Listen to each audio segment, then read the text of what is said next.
Okay, and as usual, we're all gathered here today to listen to another exposition of the Lord Buddha's teaching. Before we commence today's sermon, let us all take a moment to remind ourselves of how extremely fortunate we are to be his students, to be his disciples, to be in receipt of his Dhamma, to be in receipt of his teaching, and therefore to be on the path, the only path that exists, to liberation, to emancipation, to freedom. And as we embark on this journey, let us all take a moment to remind ourselves of his greatness, his sublimeness, his magnificence. It is because of him, today,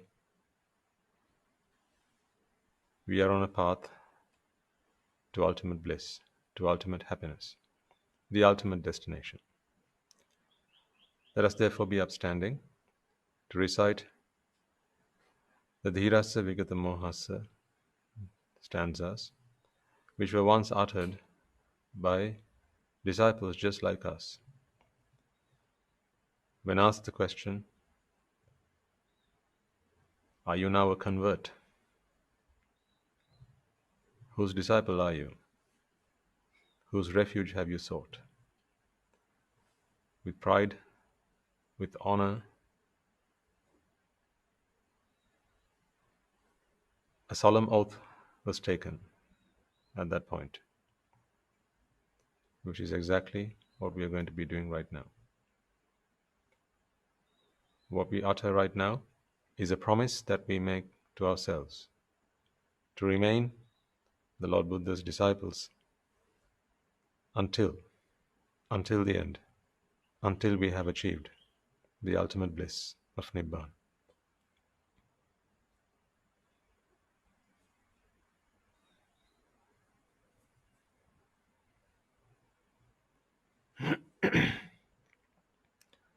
Dhirassa vigata mohassa pabhinna khilassa vijita vijayassa anighassa susamachitassa buddhasilassa sadhupanyassa vesantarassa vimalassa bhagavato tassa savako hamasmi akatanka tusitassa vantalokamissassa muditassa kata samanassa manujassa antima sarirassa narassa anopamassa virajassa bhagavato tassa savako hamasmi asansayassa kulassa venaikassa sarativarassa anuttarassa ruchira dhammassa nikhankassa pabhasakarassa manachidassa virassa bhagavato tassa savako hamasmi nisabhassa appameyassa gambhirassa monapatassa Khemankarassa vedassa dhammatassa samvutattassa sangatigassa muttassa bhagavato tassa savako hamasmi nagassa pantasenassa Khina sanyojanassa muttassa patimantakasse dhonassa pannadhajassa vitaragassa dantassa nippapancassa bhagavato tassa savako hamasmi. Isi sattamassa akuhassa tevijjassa brahmapattassa nahatakassa padakassa passadhassa viditavedassa purindadassa sakkassa bhagavato tassa savako hamasmi. Isi sattamassa akuhassa tevijjassa brahmapattassa nahatakassa padakassa passadhassa viditavedassa purindadassa sakkassa bhagavato tassa savako hamasmi. Namo tassa bhagavato arahato samma sambuddhassa. Namo tassa bhagavato arahato samma sambuddhassa. Namo tassa bhagavato arahato samma sambuddhassa.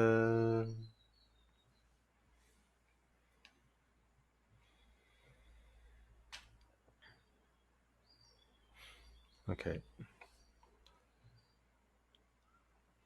Let us now take a moment to seek refuge in the Noble Triple Gem and observe the precepts before we continue with today's proceedings. In order to do so, please repeat all together and after me. Buddhang saranang gacchami. Dhammang saranang gacchami. Sanghang saranang gacchami. Dutiyampi buddhang saranang gacchami. Dutiyampi dhammang saranang gacchami.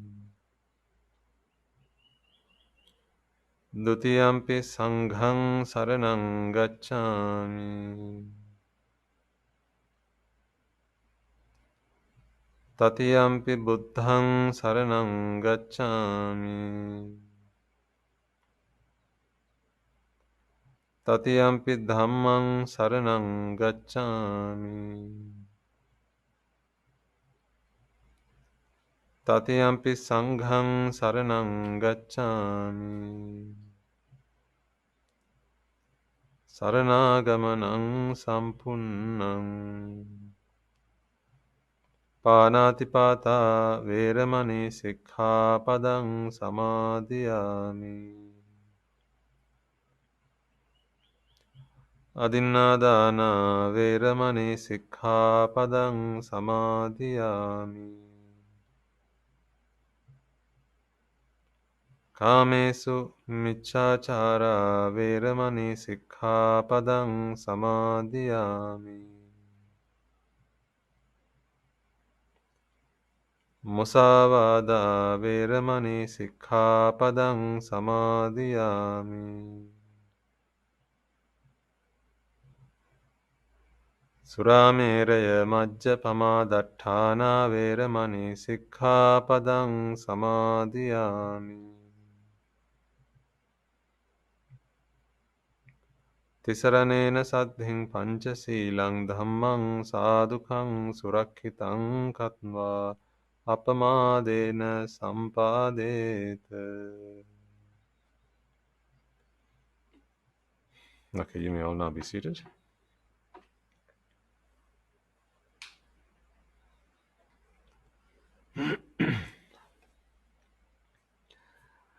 Also, before we commence, let us all take a moment to remind ourselves that where we are today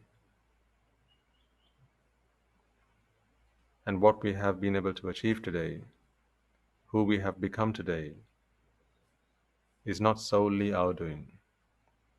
We could not have done this all by ourselves.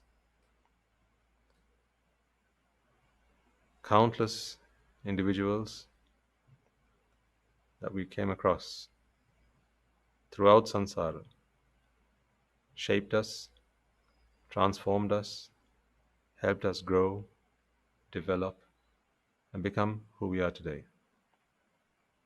Among them will be our parents, our spouses, children, teachers, friends, grandparents, and countless others who would have walked into our lives, did their wander, and walked back out of it. It is possible that today we have no idea where they may be. Perhaps they're right next to us. Perhaps they're far away from us.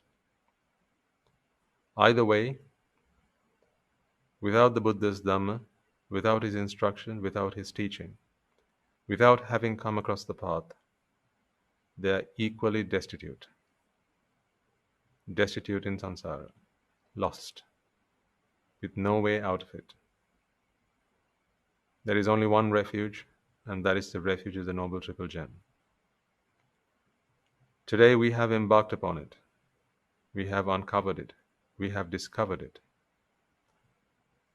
Therefore, as beings who have a sense of gratitude and good regard for those who have helped and supported us and assisted us, let us take this opportunity to extend this invite out to all those countless beings with compassion and loving kindness towards all of them. Wherever they may be, if they are still looking for happiness, a path to liberation, a path to their freedom, if they are still looking a way to end suffering, let us invite them to join us. Let us invite them to witness this meritorious deed, as among them may be some who are lacking in merit, and as a result of which they have been unable to free themselves. May they join us and witness this meritorious deed and acquire plenty of merits. May such merits help them to free themselves from the woeful planes and be reborn in the blissful plane.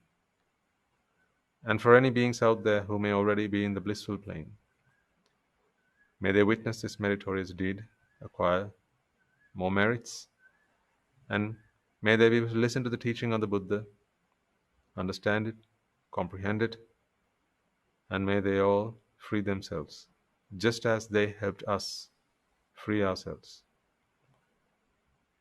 May they all free themselves from suffering once and for all. With gratitude, respect, compassion, emanating towards all of them, as I now make this invitation, I ask you all to extend it out through your hearts and your minds, out to those countless beings. Invite them to join us. Invite them to be present here, to witness this meritorious deed, to acquire merits, to listen to the teaching, understand it, comprehend it, and to attain the supreme bliss of Nibbana. Samanta Chakravalesu Atra Gachantu Devata Saddhammang Munirajassa Sunantu Sagga Mokkadam Dhamma Savana Kalo Ayang Bhadanta Dhamma Savana Kalo Ayang Bhadanta Dhamma savana kalo ayam bhadanta.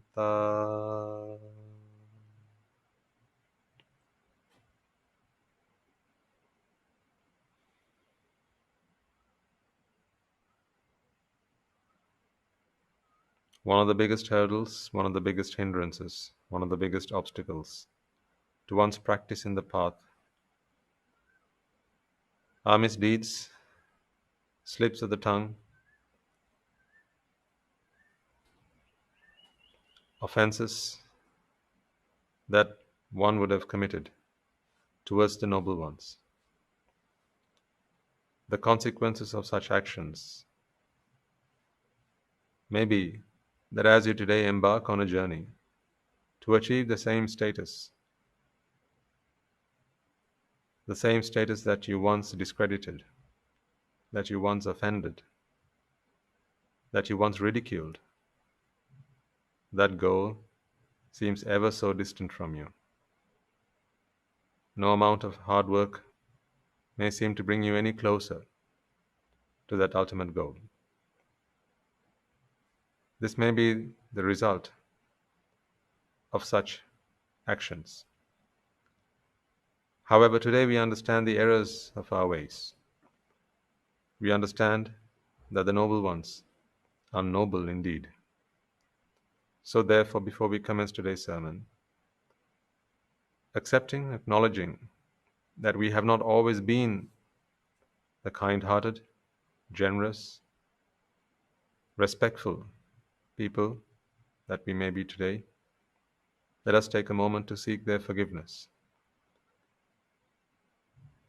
From the Samma Sambuddhas, the Pacceka Buddhas and Arahata Buddhas, Anagamis, Sakudagamis, Sotapannas, be they on the path or having attained the fruits, as well as the Buddha's ministry. For any thoughts, words, or actions of revile, desecration, slander, or insult, or offense, ridicule, or mockery we might have directed towards them. Let us take a moment to seek their forgiveness. And as you take a moment to do that, let us make a firm resolve to never conduct ourselves in that manner. Let us all take a moment to do that now.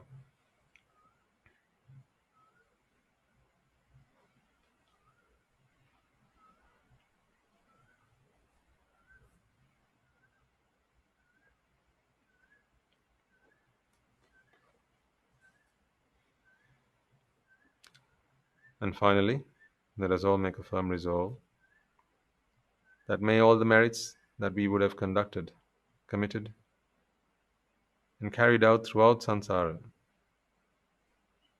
throughout this lifetime, throughout this year, throughout this month, throughout the past week, and since this morning, come to our rescue, come to our refuge, and come to guide us on our path to our liberation. With that resolve in mind, I invite you all to prepare yourselves to listen to this sermon.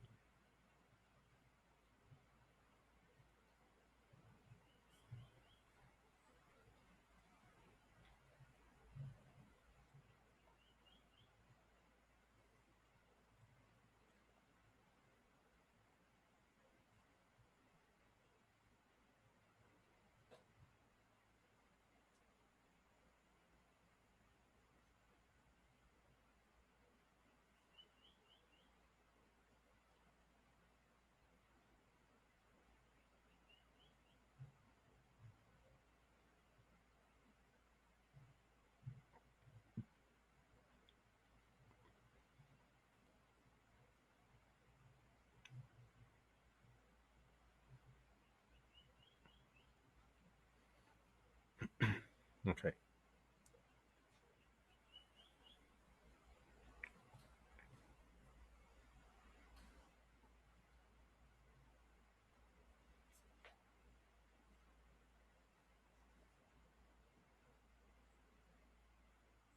Time.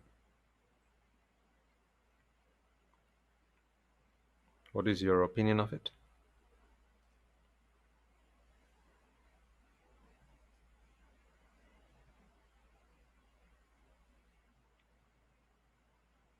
Is it friend? or is it foe?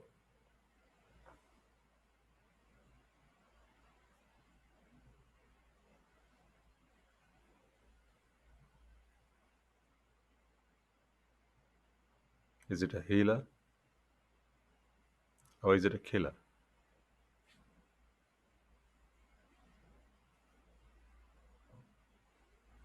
Could it be both? Could it be one to some and the other to others?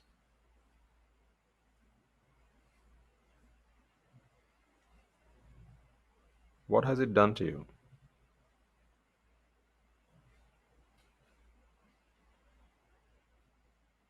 throughout the day,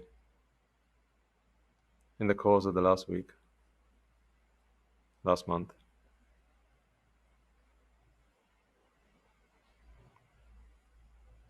last year?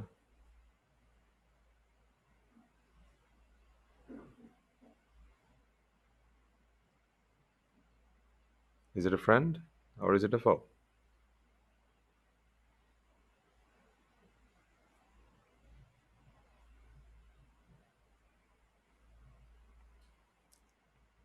Or does it depend on who you ask?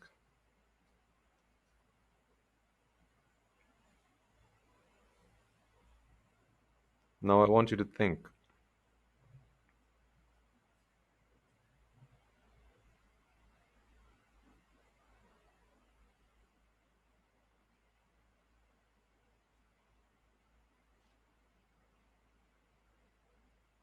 These moments of silence interspersed with the words, they're precious.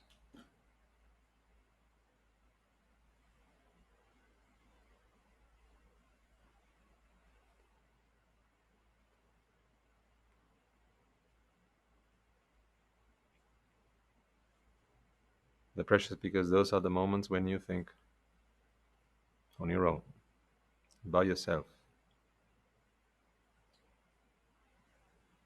These are the moments when you grow on your own, when you stretch, when you expand.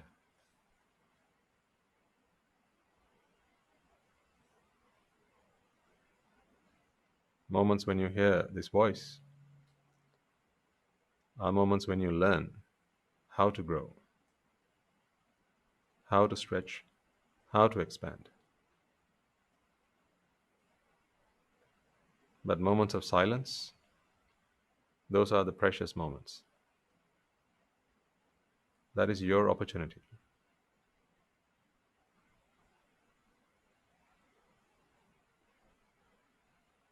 So, what is your opinion of time?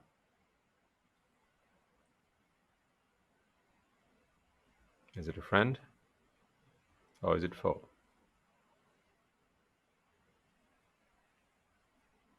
Is it a healer or is it a killer?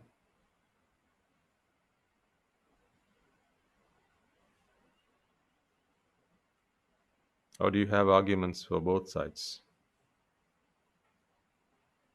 Are you on the fence? Does it depend on who you ask? Does it depend on your mood? Are there multiple factors? Is it subjective? When has it been a friend to you? When has it been your enemy? Can you think of some instances?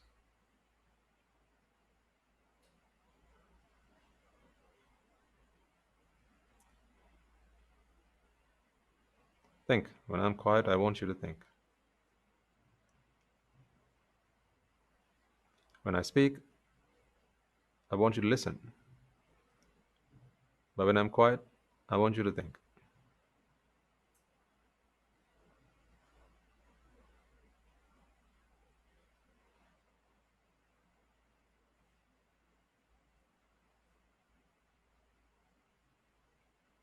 Have you ever been free from it? Has it ever let you be free? Or is it like a leash around the dog's neck, always tugging at you, pulling you this way, pulling you that way, telling you where you got to be, telling you how long you can be somewhere, when it's time to come and when it's time to go?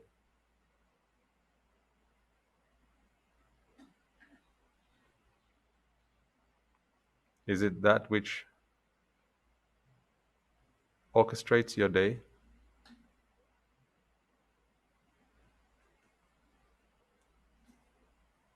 Right from the moment you wake up,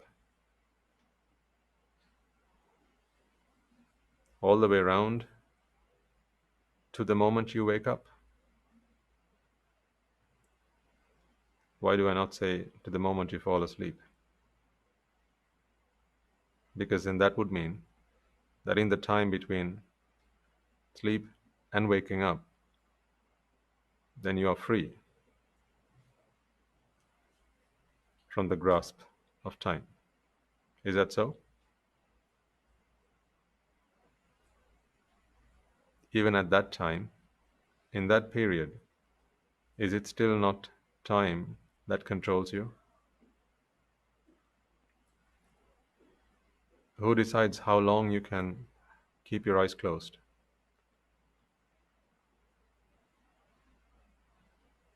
Who decides when you can close your eyes?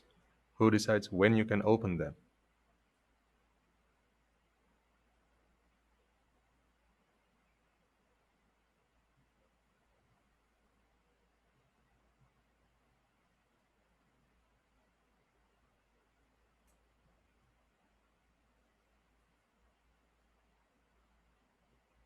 Do you remember, as a young child,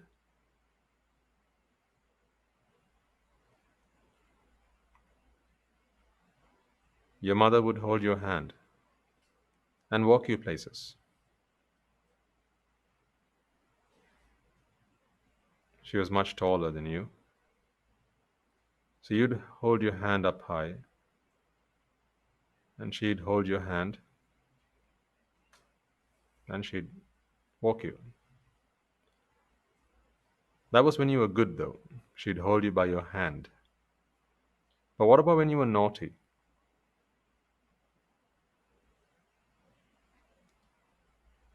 And you were in the middle of something, somewhere where you oughtn't be. Perhaps in the way of oncoming traffic.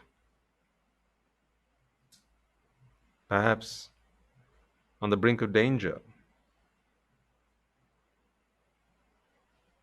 Perhaps you wouldn't listen. And she had to forcefully move you from where you were to where she wanted you to be. It wasn't your hand she held on those occasions, was it?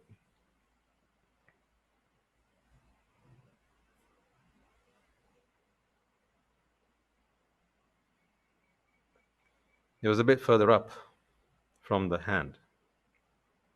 It was more wrist.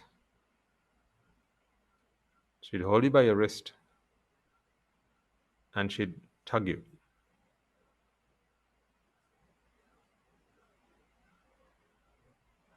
That was when you were naughty. When you had to be forced to move from one place to another. When you were disobedient. And when she held you by your wrist, you knew it was business. You knew you had to surrender. You knew you no longer had a say, because she was not going to give you a gentle, "Come here, darling." It was more, "Move."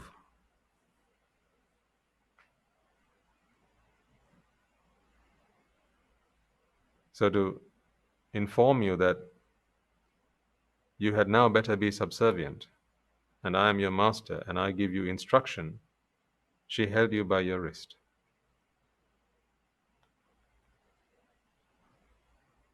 It appears Whenever something's on the wrist,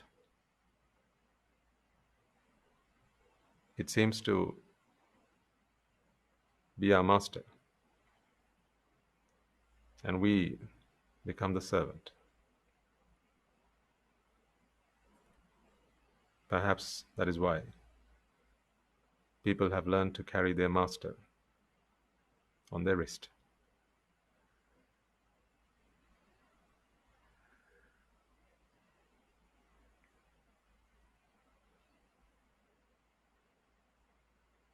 That master now tells you, enough, move on.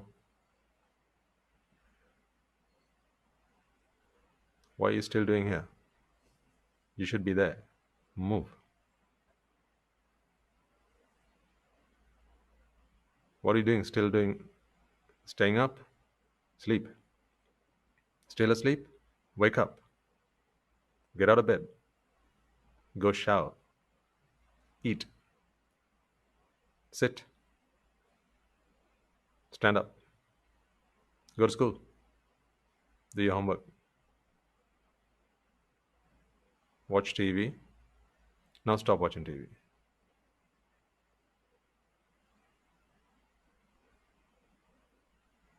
Go shopping.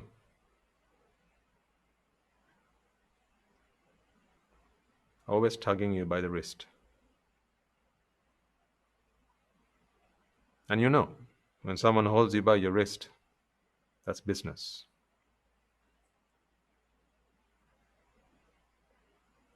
It's something we've learned. It's an acquired taste.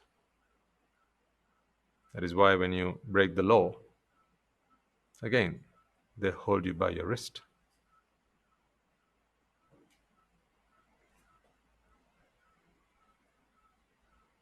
They do like to call them handcuffs, but they never go on the hands.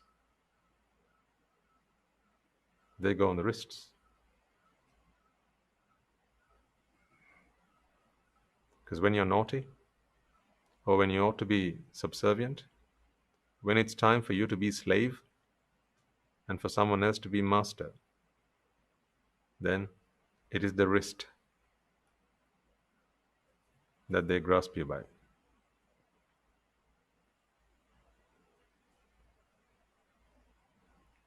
So today, people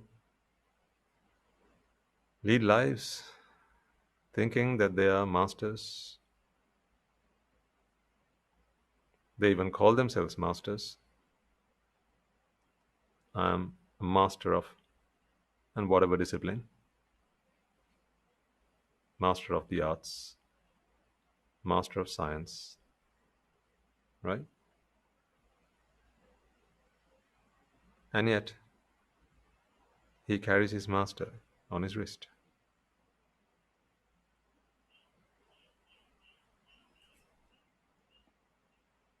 He may believe that he has 1,000 followers, maybe 10,000, perhaps 100,000, maybe millions.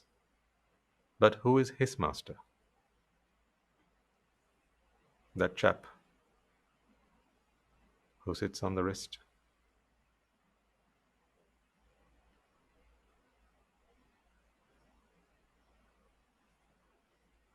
His instructions are very clear, very sharp, very precise.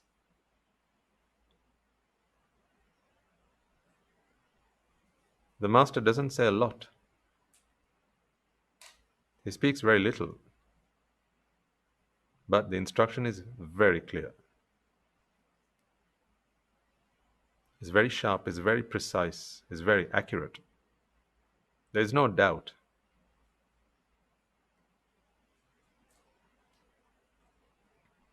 He doesn't say please.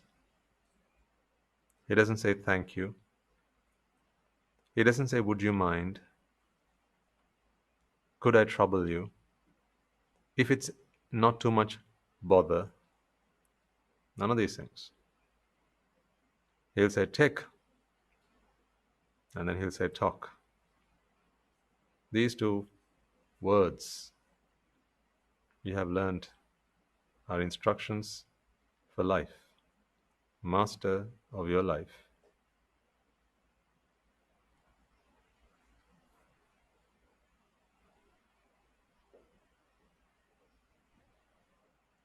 So I'll come back to my original question. Time. What is your opinion of it? Is it friend or is it foe? Is it a healer or is it a killer? Do you like it? Do you dislike it? Or do you simply have no choice about it?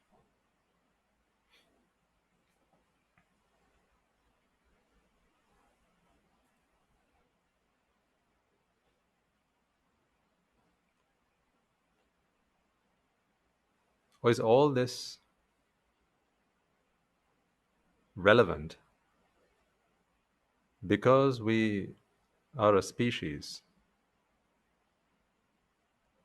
who have allowed it to control us? Have we consciously allowed time to be our master? Have we consciously allowed it to subjugate us? Is that what has happened?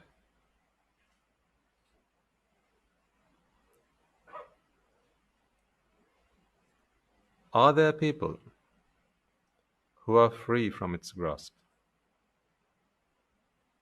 Are there people who are free from slavery?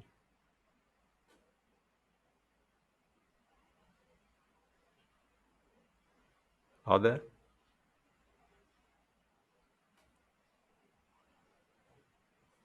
Are there people who have become timeless?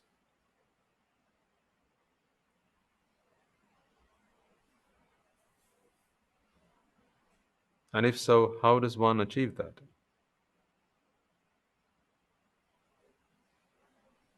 Is it worth it?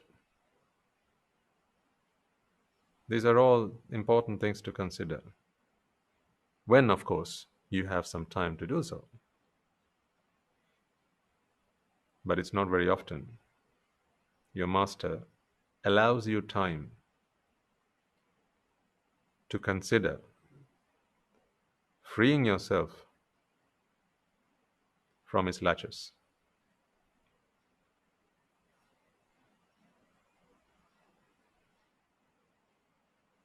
To be afforded such freedom as to be able to ponder, sit down and consider, do I want to have my master on my wrist, or do I want to take it off and become free? Such opportunity costs a lot. Once you have done a lot of time, as you do in a prison, you serve your time. Once you have done a lot of time, once you have served a lot of time, you earn yourself some time. Such time you can invest into, considering whether you want to free yourself from time. Serving that time is called merit.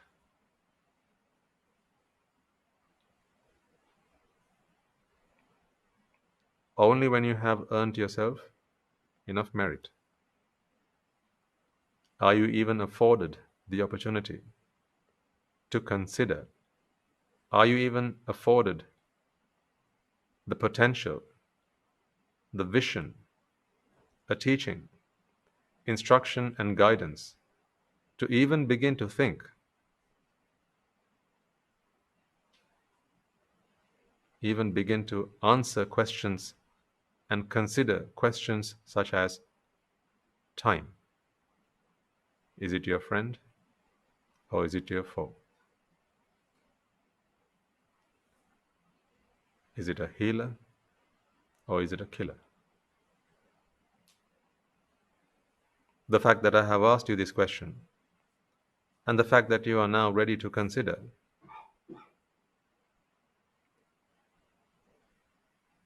in itself means you have done your time. You have earned your time.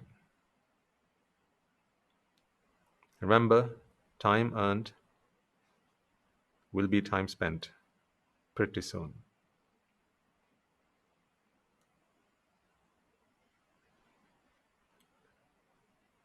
Because when you're dealing, when you're handling, when you're working on time earned, time is of the essence.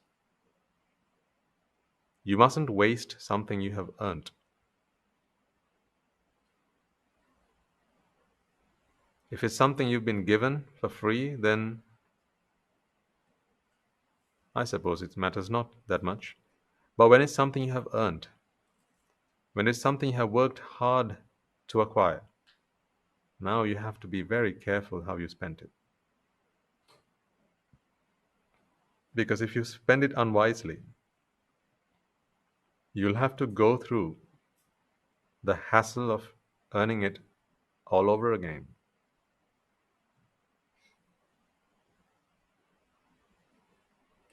Look around you, and do you see how few people, of the 8 billion people that roam this planet, how few people have actually been afforded the opportunity to consider questions and answers to questions such as time?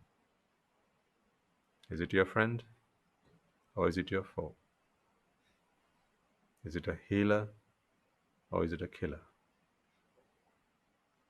Most people have no time to even consider this because they have not done their time. They have not earned their time. They are simply slaves and they shall forever remain slaves.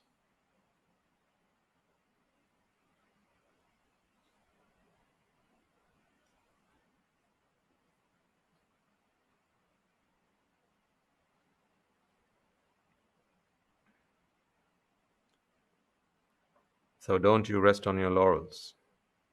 Look around and appreciate what you have. Realize that this is precious time. Time to consider, time to ponder, and time to make some tough decisions. So let us try and find some answers to these questions, as your master has ever so kindly offered you a small opportunity, a short break.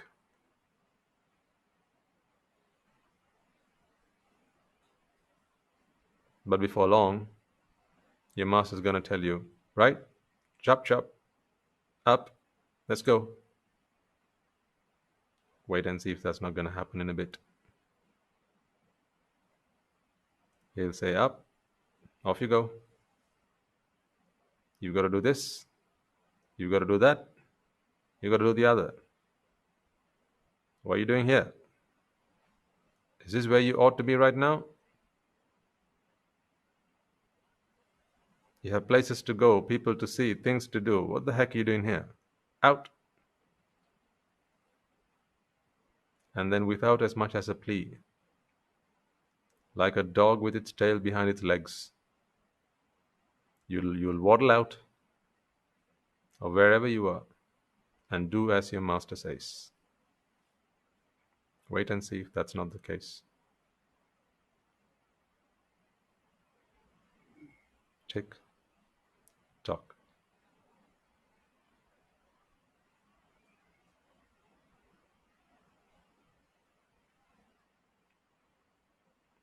Some of you will have more of it, some of you will have less of it.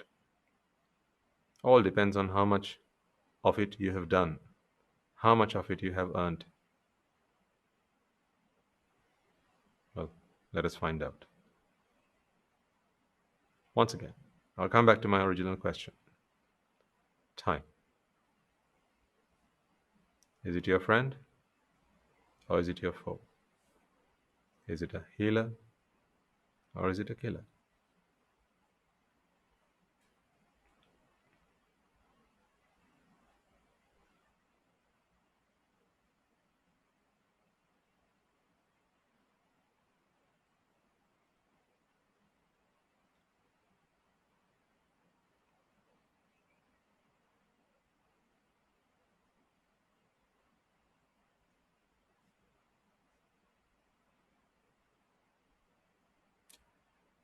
You open your eyes to realize that You have just been in a car accident.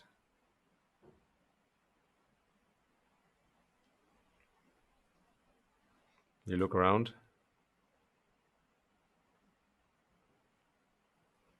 and all of your family are in the car.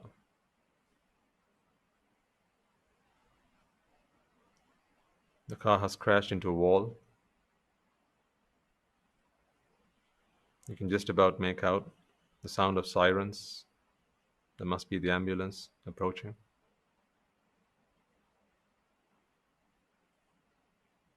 You're the only one who seems to have any form of consciousness. Others around you, your mother, your father, and your siblings, you can't tell whether they're just unconscious or whether they'll never regain their consciousness.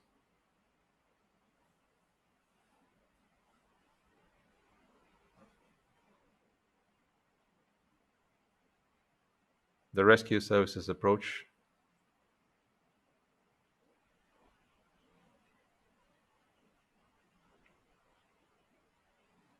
and they're trying to get you out.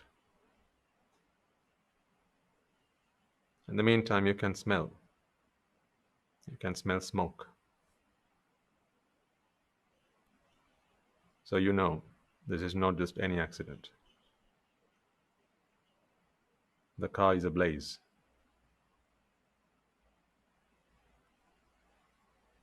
Now, time. Is it your friend or is it your foe?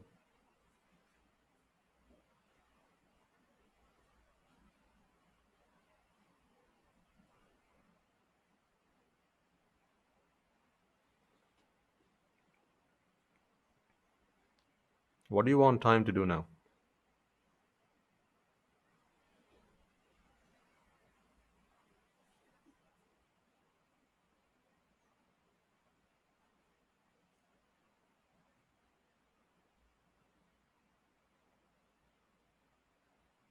Do you want it to speed up? Do you want it to slow down? Do you want it to stop altogether?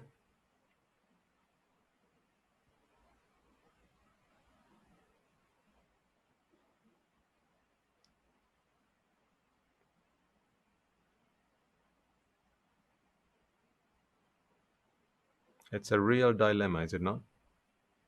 You can hear the sirens of the ambulance.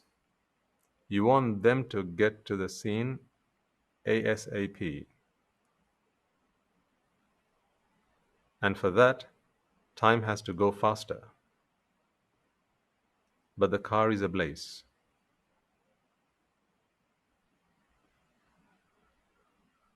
And the faster time goes, the sooner it's going to put a stop to what you know as life.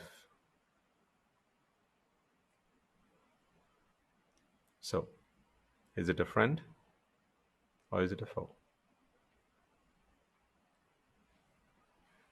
Is it a healer or is it a killer?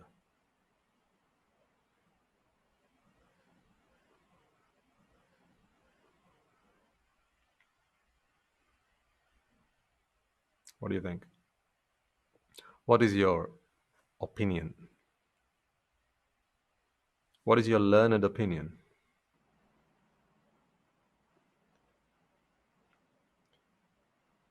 You have studied for your exams.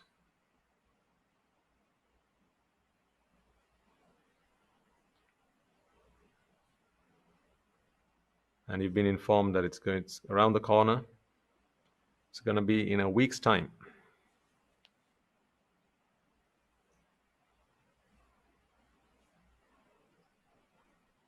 You have to sit them. There's no choice there.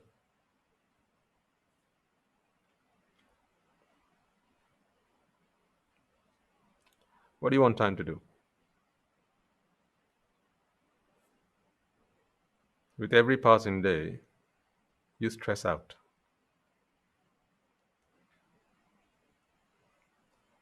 A week ago, you used to shower daily. Now with a week left for the exams, You can't remember the last time you had one.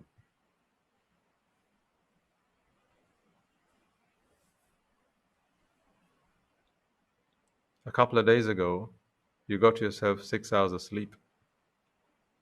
Now, with a week left to go, you won't even remember what sleep is by the end of the week. Every passing day stresses you out. But at the same time, you also want to be done and over with it. Because the longer it lingers around, the longer its painful sting hurts you. It's like a thorn stuck into your soul. It's just painful. You just want it to be done and out of the way. But as it moves closer to you, your heart beats at rates that have never been recorded in human history.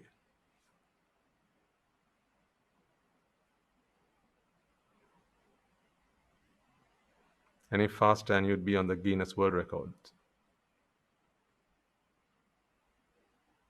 Now, what do you want time to do? Do you want it to move faster? Slower?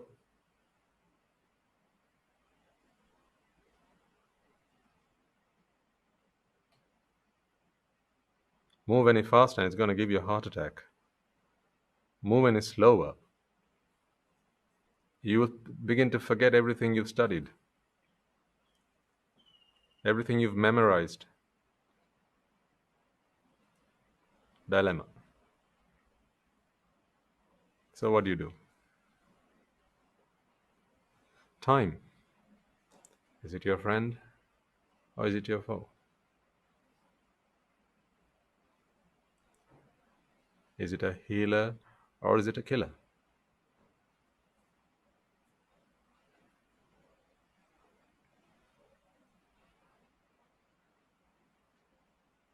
What's silence for? Yes.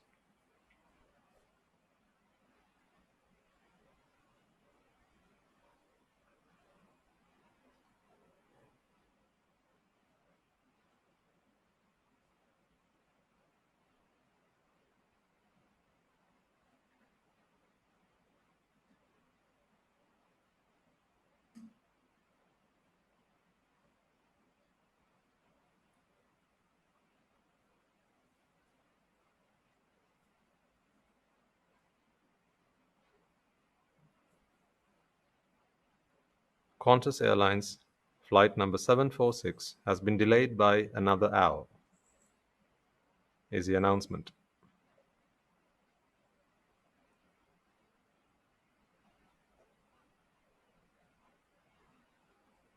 This is due to bad weather. Please await further announcements. A mother is waiting at the arrivals gate. She's waiting for her son. It's been 3 years since she last saw him. 3 years she's been without him. He's the apple of her eye. She's been waiting for this day for 3 long years to be reunited with the love of her life.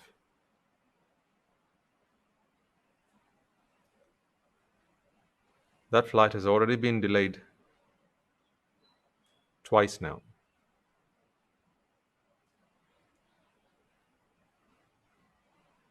They suspected bad weather and therefore they weren't even going to take off today.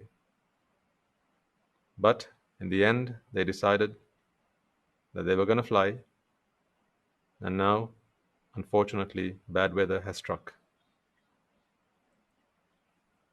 There's a storm coming.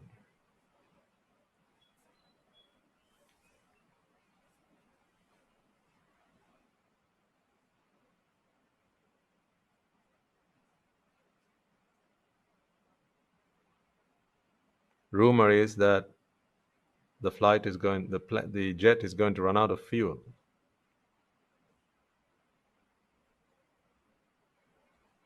If it doesn't get to land in just over an hour.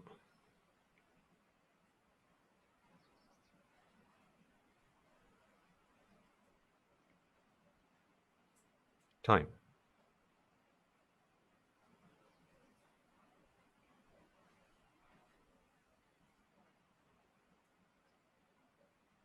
Friend or foe?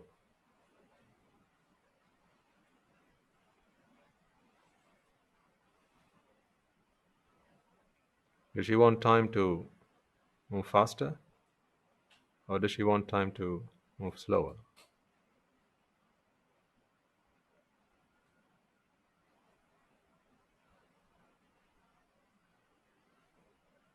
If time is to travel any faster, perhaps she'll be reunited with her son soon, sooner.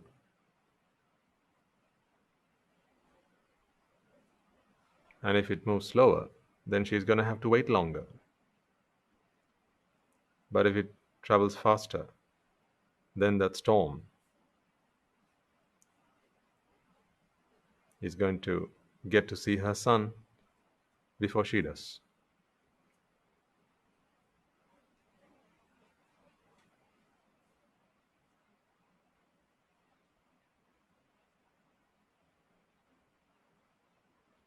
That jet is going to run out of fuel. It's only got 1 hour worth of fuel. Now she wants that hour to last a lifetime. But at the same time, she wants that hour to be done with in a matter of seconds. So, time. Friend or foe? Is it a healer or is it a killer?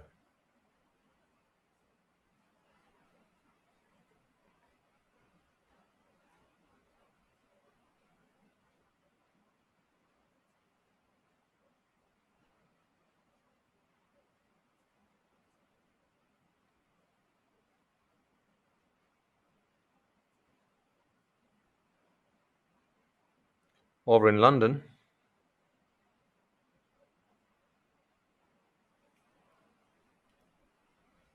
a wife has just received her husband at the airport.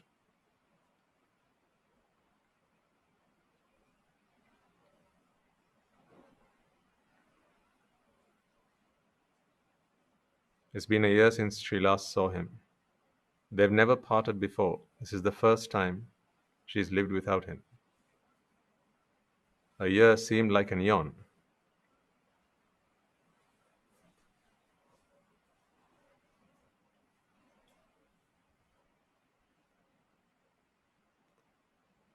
He's coming back on holiday.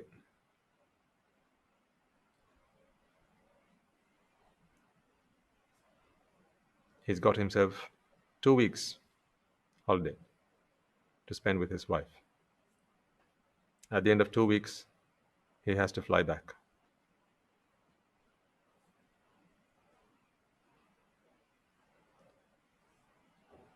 On the calendar at home, she's been marking every single day since the year started. She counted the weeks, she counted the months, she counted the days, and she was delighted when she realized one day that tomorrow my husband is going to come back.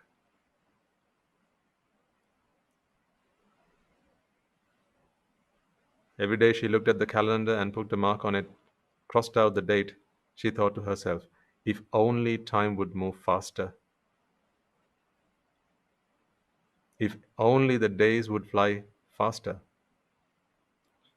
She kept telling herself. And so the day has come. He's arrived safely, thank heavens. She has received him, and now start of counting The end of counting down 1 year is the start of counting up 2 weeks.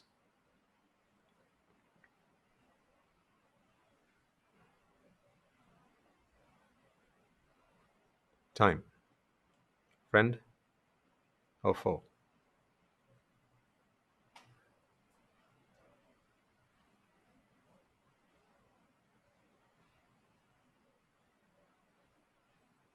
Healer or killer?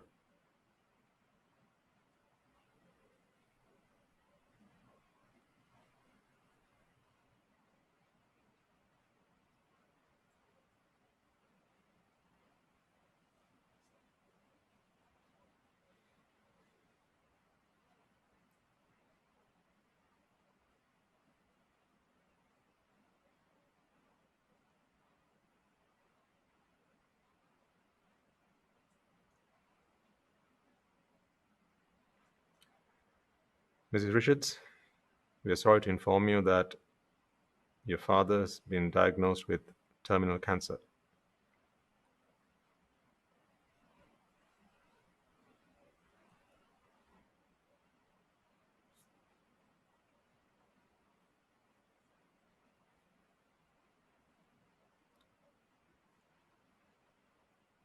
There might be a slight chance that we can save him, but the treatment is going to take a while, says the oncologist.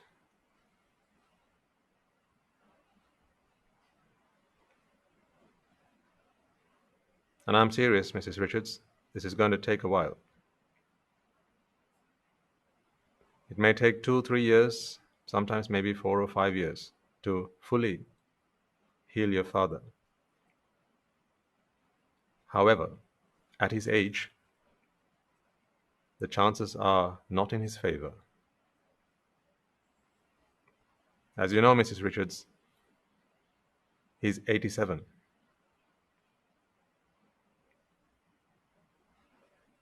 Perhaps if he were younger, the treatment would have been more effective.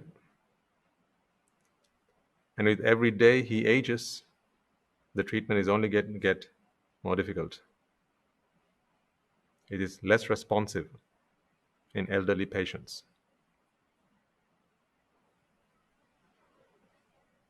What would you like us to do, Mrs. Richards?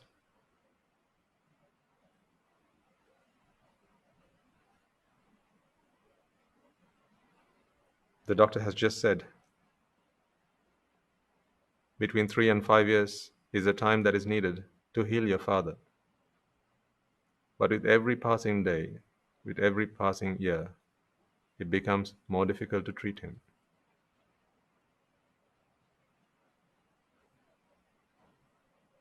So now tell me then. Time. Friend or foe? Healer or killer?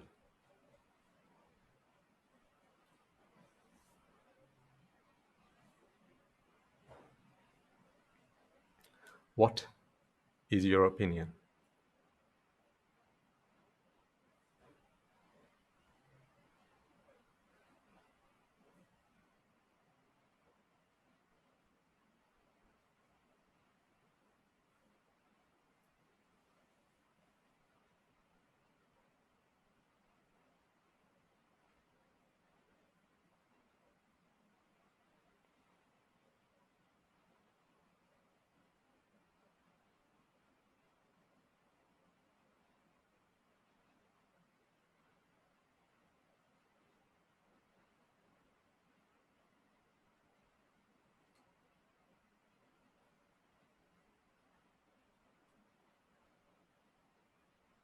A young woman stands in front of the mirror,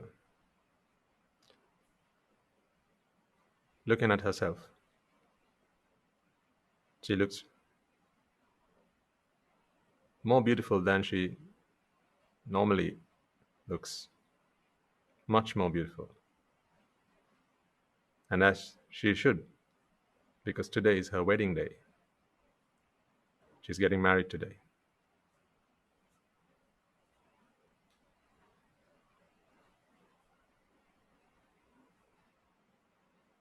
She and her fiancé has been waiting for this day for 10 whole years.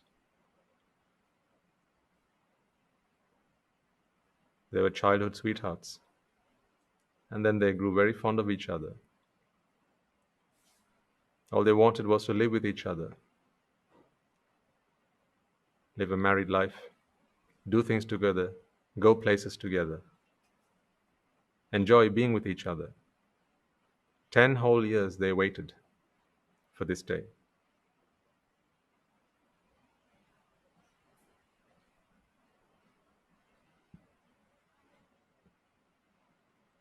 It's been at least a couple of years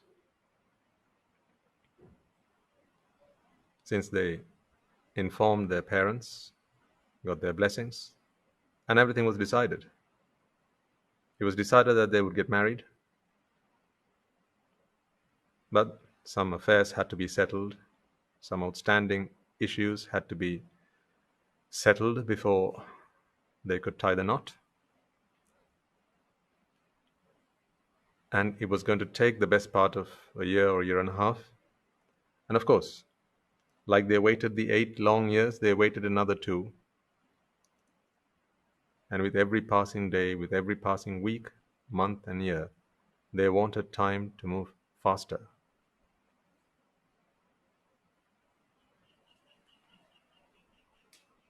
Because it was time that kept them from coming together, from being together.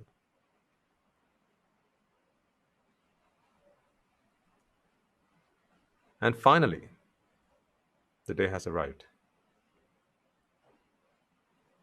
She is very pleased with herself. She knows, she thinks to herself, today is the best day of my life. She looks very glamorous. She looks very beautiful, stunning.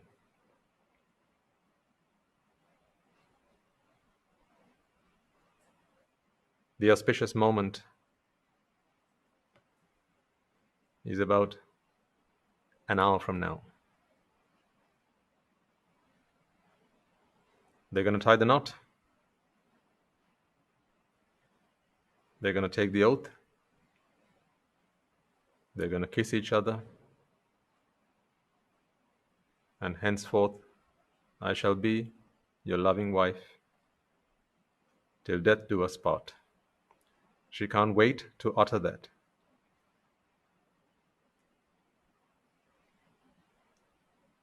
And then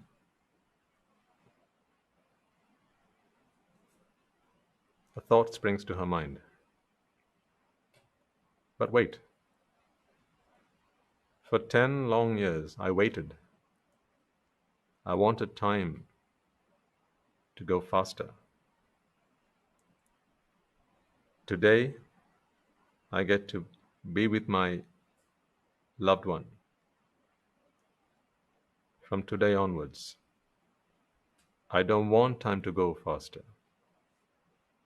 I want time to go slower. I want time to slow down. I want time to stop. All this time I wished and I prayed and I hoped that time would go faster. Oh, what have I done?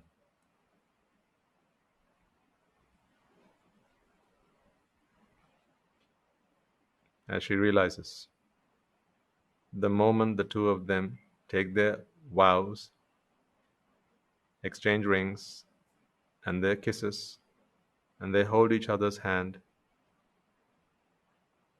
and step down from the podium, it is the start of the end.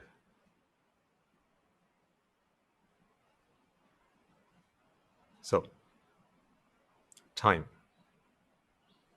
Is it a friend or is it foe? Is it a healer or is it a killer? What is your learned opinion?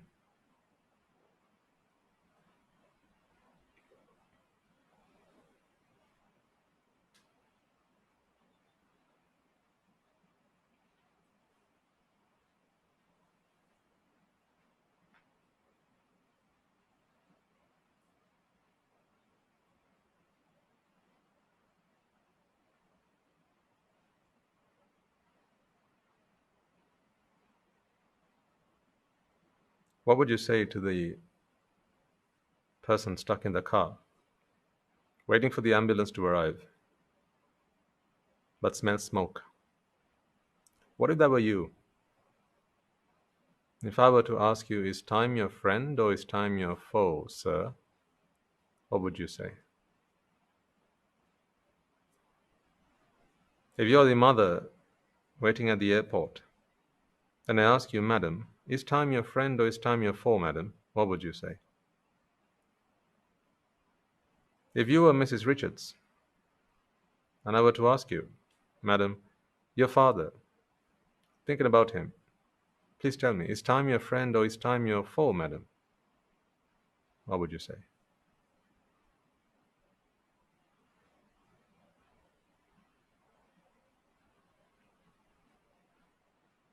And if you were the wife who just received her husband after a long year,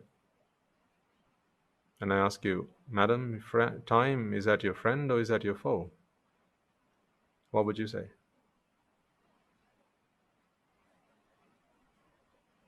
And as the soon-to-be bride,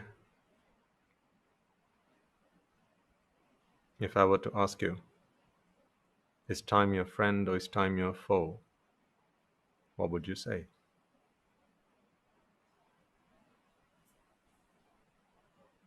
Is time a healer or is time a killer?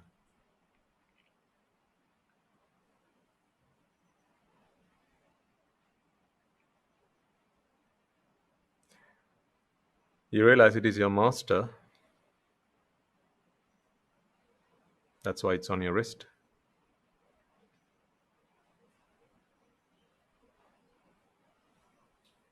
You have accepted it as your master, that is why you have allowed it sit so nicely, so snugly, so comfortably on your wrist.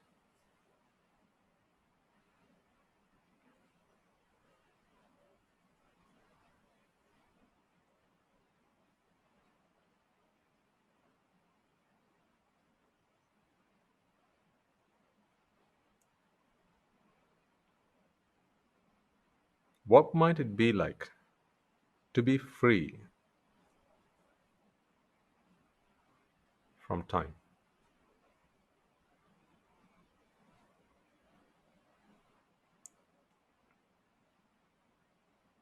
To be free from the dilemma,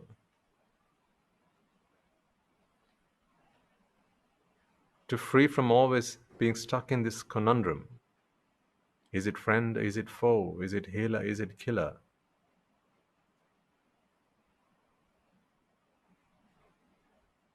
To be free from being torn left and right at the same time.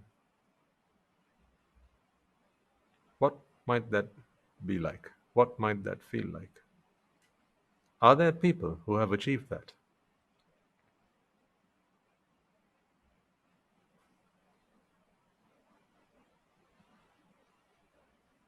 Are there people who have become free from time?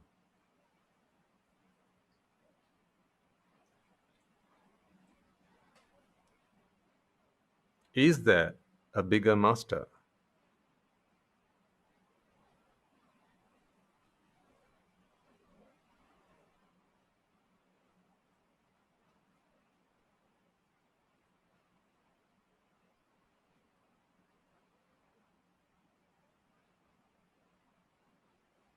Is there a more powerful dictator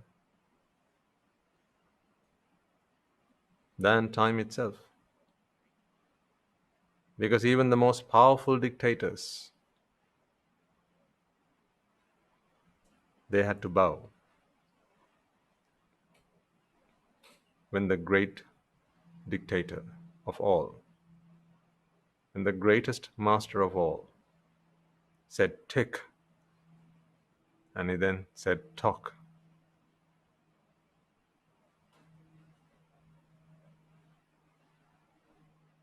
What might it be like to become timeless?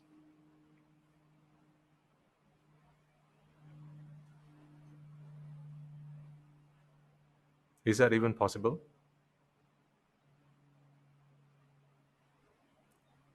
Have you heard of anyone who's done that before?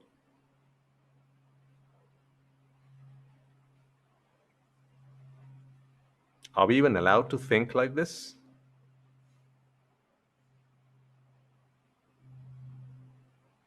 Who knows? Even thinking about this might be a cardinal sin in a world where time is the dictator.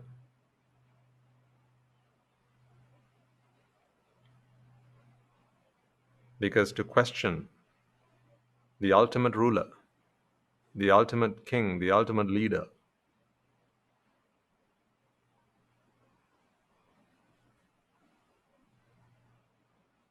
might attract repercussions, grievous and serious penalties, might even attract capital punishment.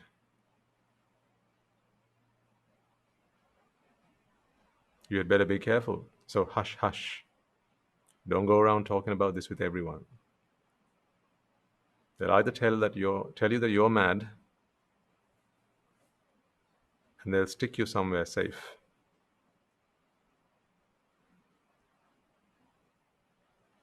Or they might just give you the capital punishment. As I said, this is not something to speak out loud. This is something to think, ponder, consider. Because we are questioning our loyalty to our ruler. He who has forever ruled us.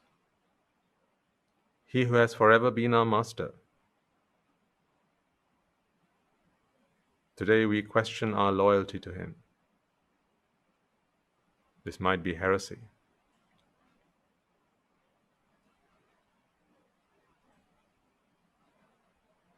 We might get expelled. Is that so bad?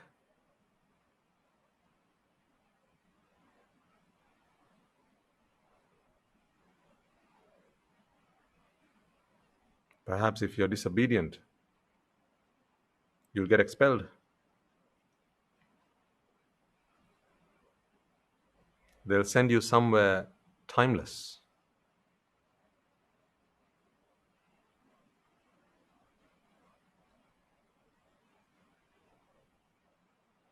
But in a world where everyone relies on time,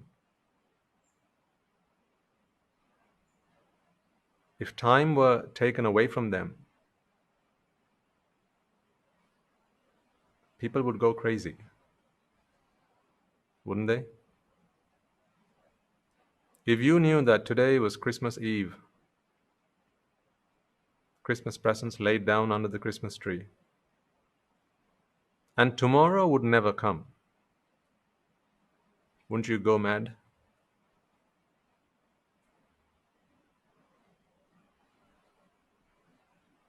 There are presents under the tree with your name on them, but you can only open them on Christmas Day. Today is Christmas Eve, and so is tomorrow, and so is the day after, and the day after, and the day after. It's Groundhog Day.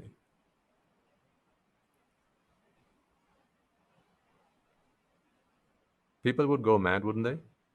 They'd go insane.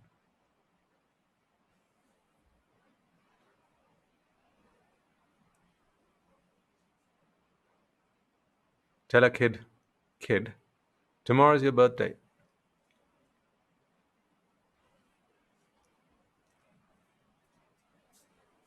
Is that right, Ammi? Tomorrow's my birthday? Yes, Pata. Tomorrow you're going to get prezzies. And you're going to have your friends come around. And we're going to have a party. You can play with your balloons. And there'll be candles everywhere. And you'll even get your new bike. Tomorrow's going to be fun, Pata. Tell your kid that. He goes to sleep at night, earlier than usual, because he wants the following day to come sooner. He thinks early to bed means the day will come sooner. He wakes up in the morning and he walks up to you. No, he runs up to you, says, Ami, Ami, today is my birthday, right? No, no, Puta, remember what I said yesterday. It's tomorrow. But today is tomorrow. No, no, Puta, tomorrow is your birthday. Oh.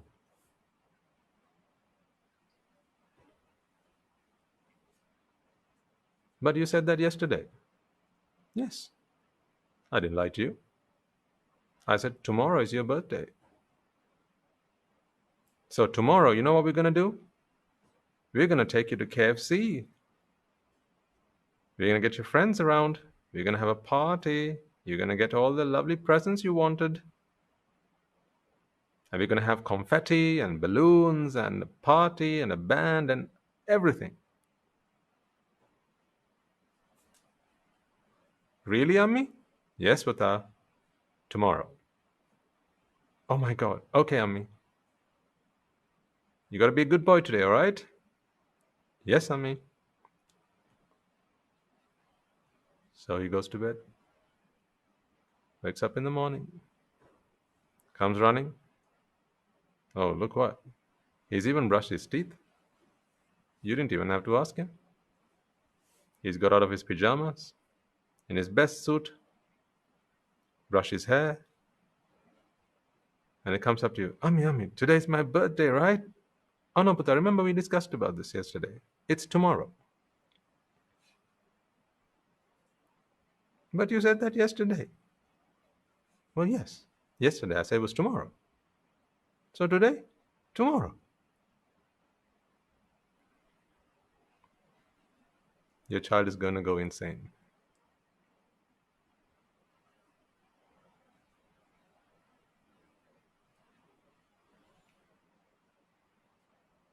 Why?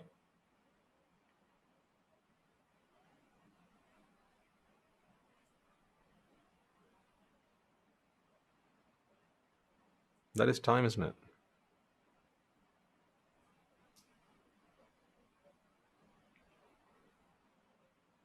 Time is his master.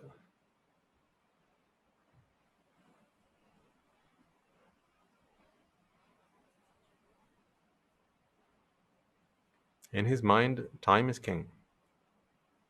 Time is everything.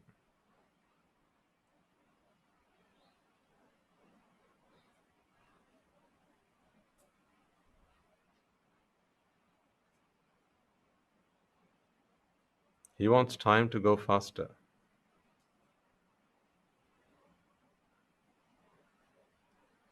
As does everyone else in this world. Everyone in this world, they either want time to go faster or they want time to go slower. Is that not true? Every single person in this world, they either want time to go faster or they want time to go slower. If you're enjoying this sermon, you want time to go slower. If this has become a drag, you want this to go faster.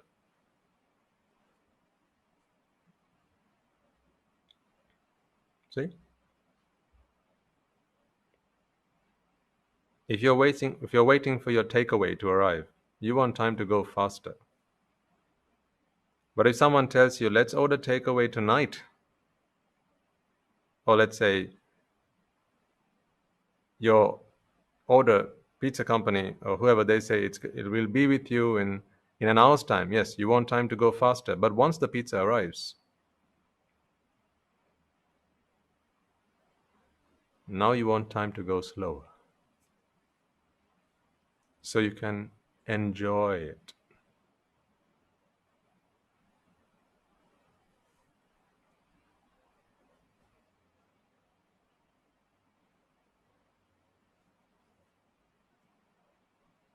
Right?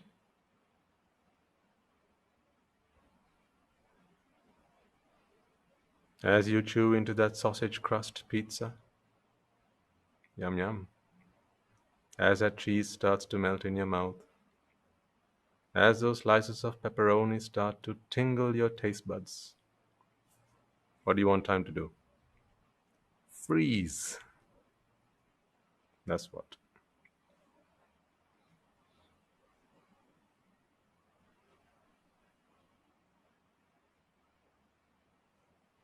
There's a tissue box behind you.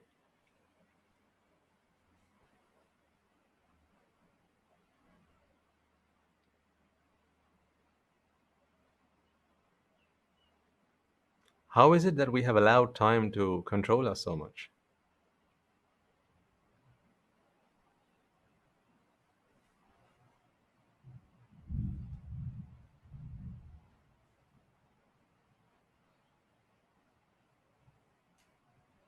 Why is it? Are we okay with this? Let's put we to aside. Are you okay with this? And but seriously, are there people out there who are free from time?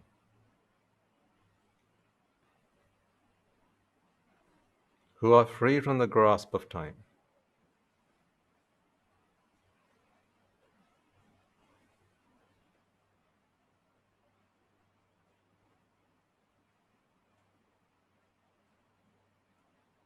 Are there?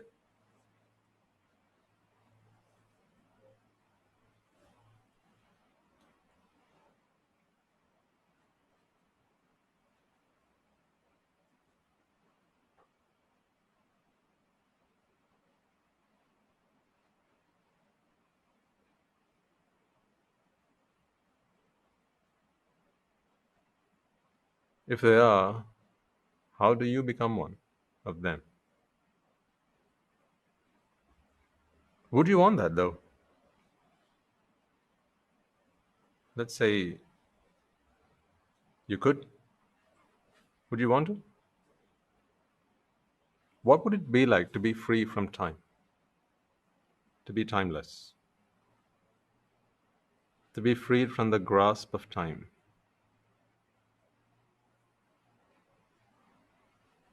To no longer have or wear a master on your wrist?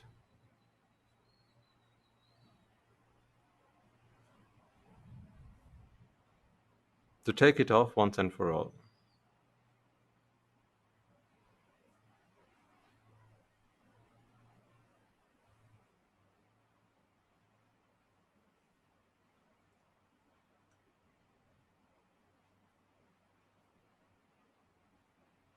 What must that feel like?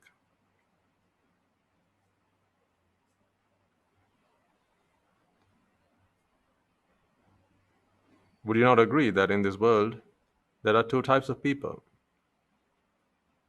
Those who want time to travel faster, and those who want time to travel slower. There isn't a third, or is there?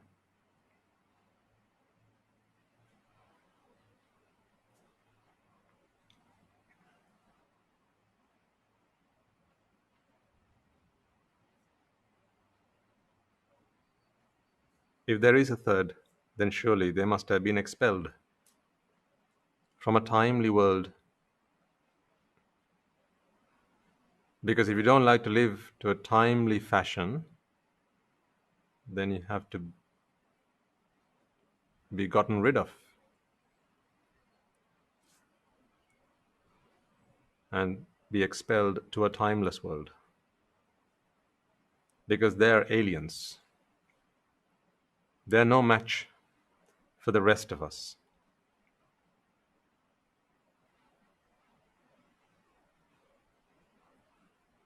Things that bother timeful people don't bother timeless people. Things that annoy timeful people don't bother or annoy timeless people.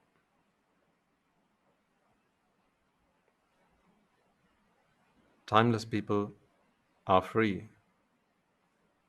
They're no longer slaves. They don't have a master. They're free. Free from time. Is that possible? Before we get to is that possible, would you want that?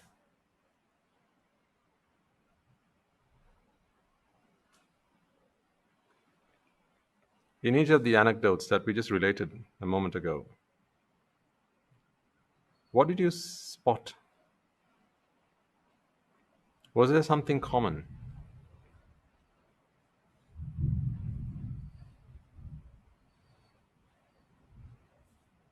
I don't know about you, but there were two things that really stuck out for me. One was fear. There was always fear.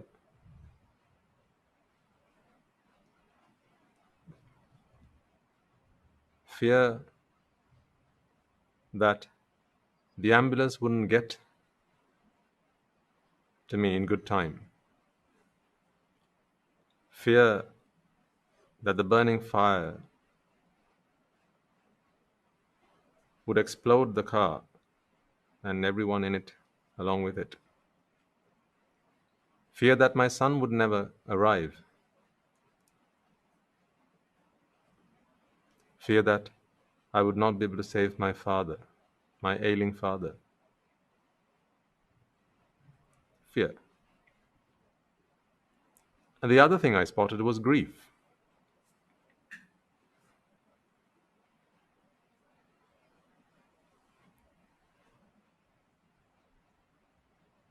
Grief that my husband has to leave me in 2 weeks. Grief that we have just started the countdown to the end of our time together with my new husband.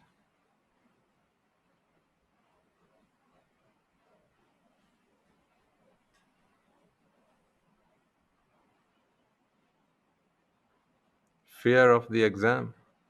Fear of forgetting everything I've studied by the time the exam arrives. And fear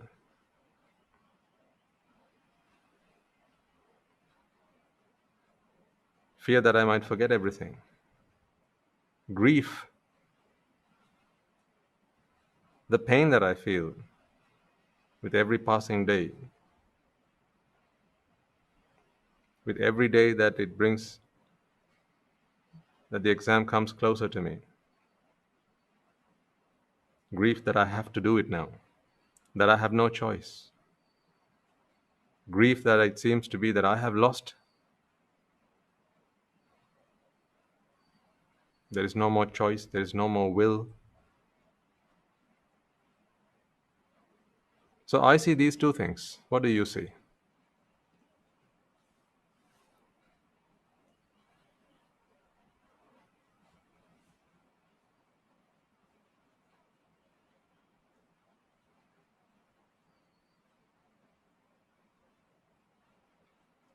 Imagine this. You have a friend. He always brings you bad news. Always.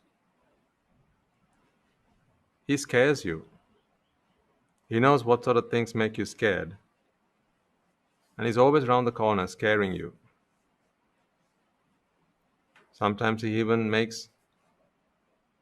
makes up stories to scare you. Like, guess what? I just received a call from your mother. Your father's just passed away. Oh, no, I'm just kidding. He says after you've just recovered from your coma.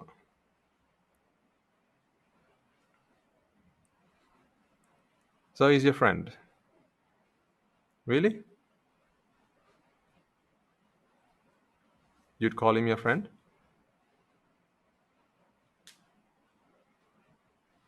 Someone who always brings you bad news? Always brings you terrible news?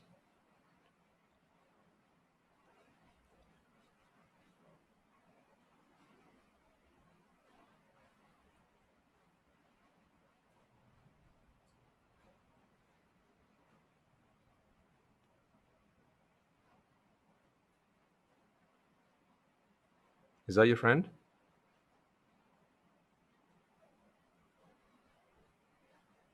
You have an enemy, I'd like to inform you, who always brings to you things that you await.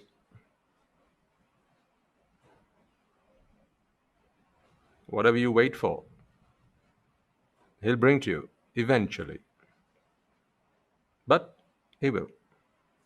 Eventually. If it's your husband you're waiting for, he'll bring you your husband. If it's your son you're waiting for, he'll bring you your son. If it's your pizza you're waiting for, he'll bring you your pizza. If it's your birthday you're waiting for, he'll bring you your birthday. Whatever you're waiting for, he'll bring it to you. He's your enemy. What? That makes no sense. He's got to be my friend because he brings me everything I want.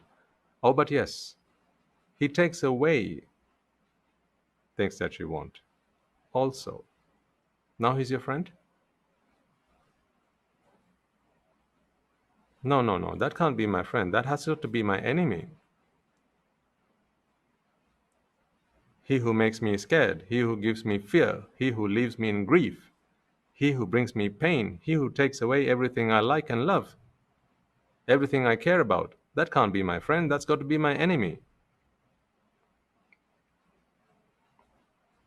But he also brings you things that you want, things that you wait for, things that you yearn for, things that you hope for.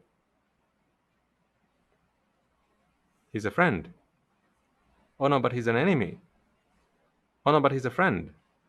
Oh, but wait, he's also an enemy. He's a friend. He's a foe. Hang on a second. I'm not sure. Is he friend or is he foe? Now I'm confused.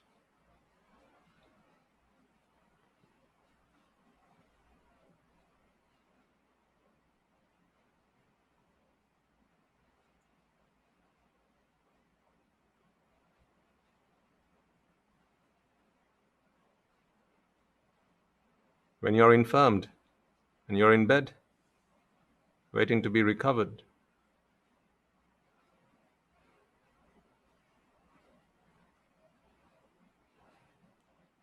he'll take care of that. He'll heal you.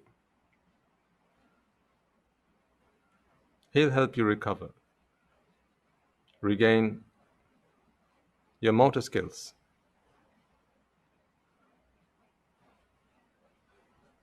return to you the ability to walk and talk, to shake hands after your accident.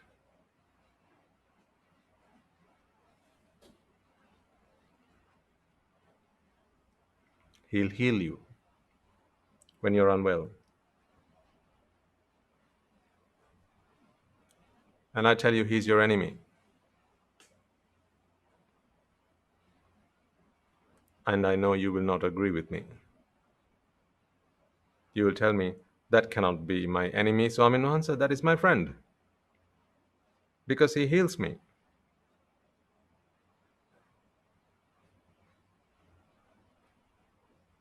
When I want to be healed, he heals me. When I want to feel better, he makes me feel better. When I want to be recovered, he recovers me. You can't be serious telling me that that is my enemy. That has to be my friend. Okay. Good. But when you are well, when there's nothing wrong with you, he breaks you. He breaks your arms. He breaks your legs. He breaks your teeth. He breaks your bones. He breaks you in half. He even breaks your heart. He's a friend. Why are you talking about Swami Nansa? That is not a friend, that is my foe.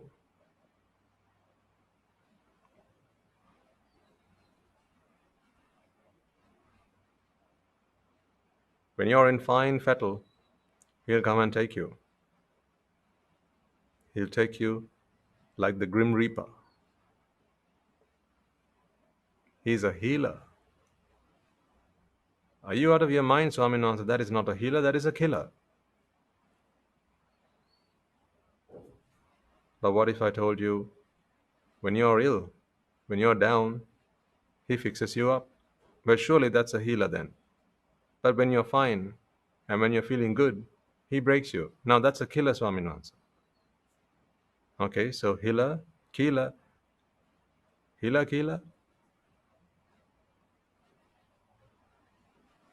Is he a healer or is he a killer? Well, surely he must be a healer. I mean a killer. No, actually, I meant to say healer, but actually, he's a. Actually, I don't know. I'm confused. So, is he a healer or is he a killer?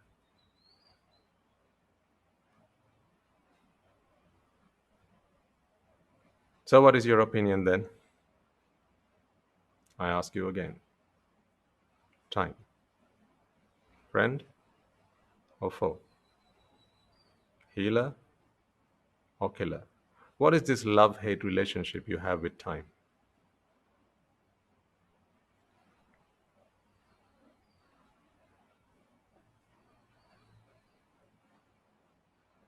We've all had a friend like that at school, haven't we?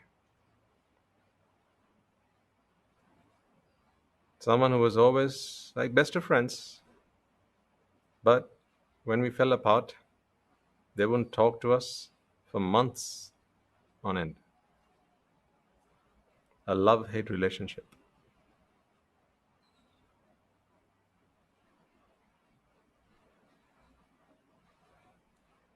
What is your opinion of time? Do you love it? Do you hate it? Is he your friend or is he your foe? Is he your healer or is he your killer?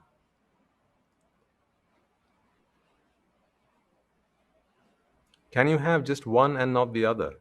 Is that an option? Can you just be friends? That'd be nice, wouldn't it?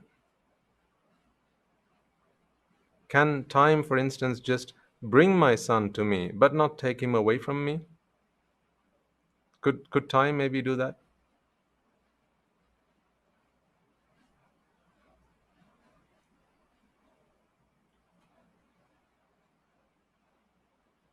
Perhaps there's the central time authority, maybe where you could go and make a plea, submit an application and maybe make a request. Please, can you make an exception for me?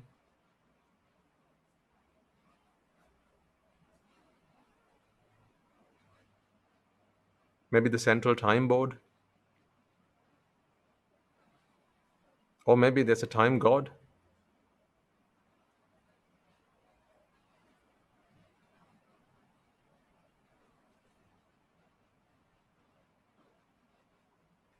The problem is, even if there were a time god,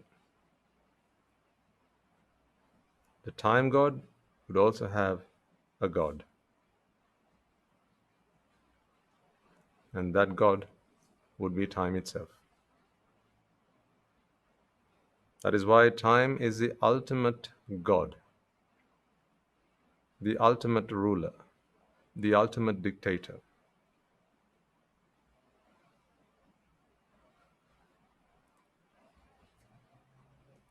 So if someone were able to find a way to free himself from this ultimate ruler, surely he must be called the ultimate one.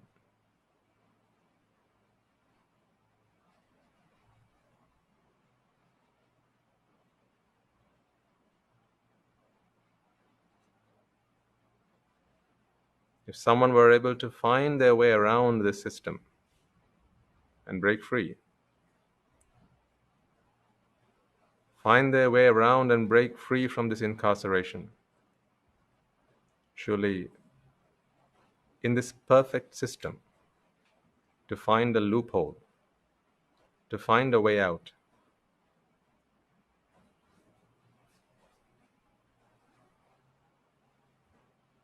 there has to be a perfect system. If someone were able to find their way out of this perfect system, surely they must be called the perfect one.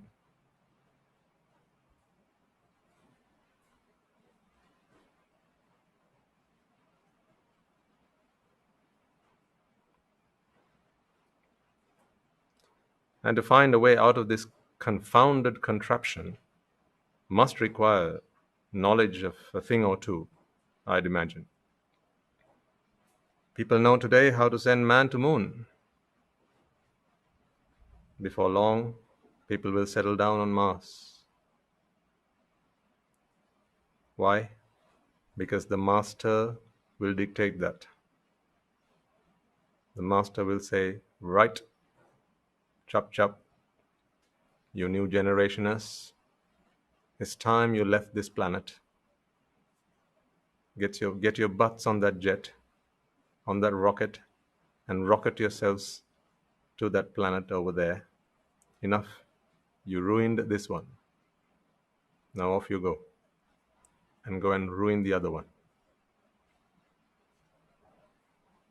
So when the master says stick, of course, there's no choice. You have to go. So people have learned how to put man on the moon.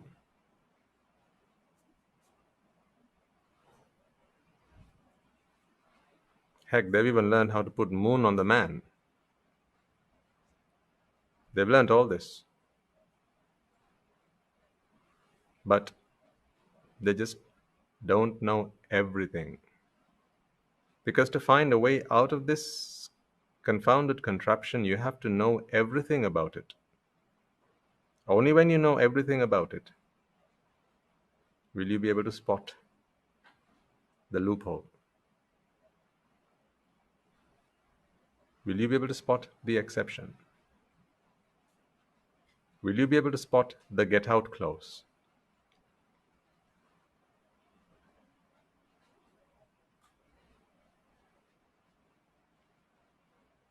So someone who knows everything about this, or someone who has found a way out of this, must know everything about this.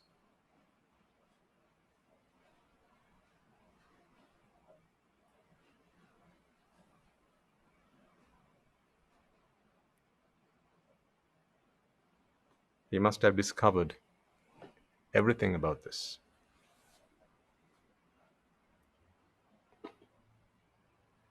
He must be omniscient. Then if there ever were someone like that, they ought to be called the omniscient one.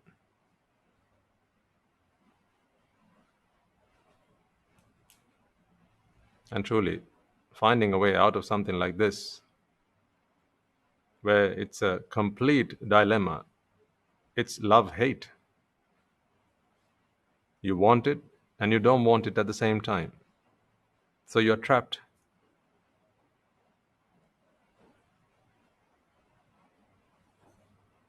To have found a way out of this is simply magnificent.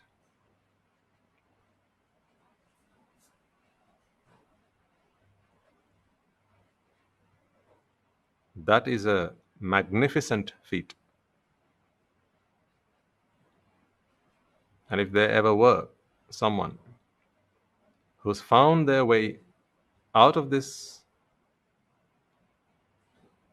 confounded contraption,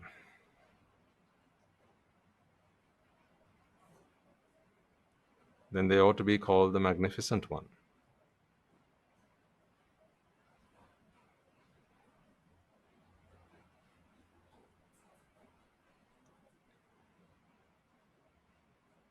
And if there ever were someone who's done that, then they are free from the grasp of the ultimate master. They are free from time. So they ought to be called the timeless one.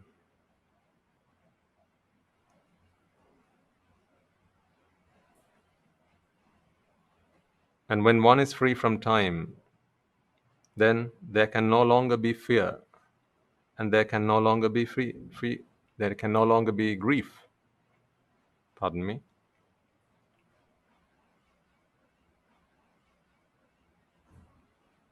Because time seems to bring fear and grief.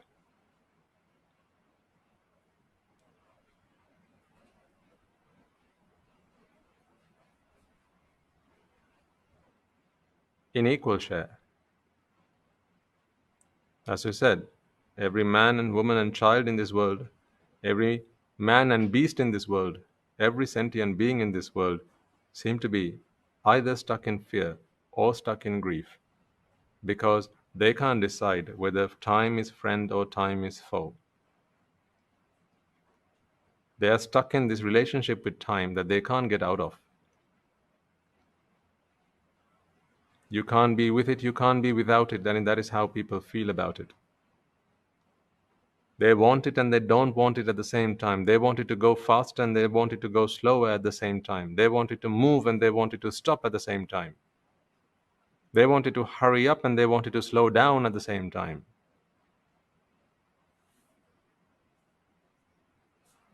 And therefore they're forever defeated because time is always supreme.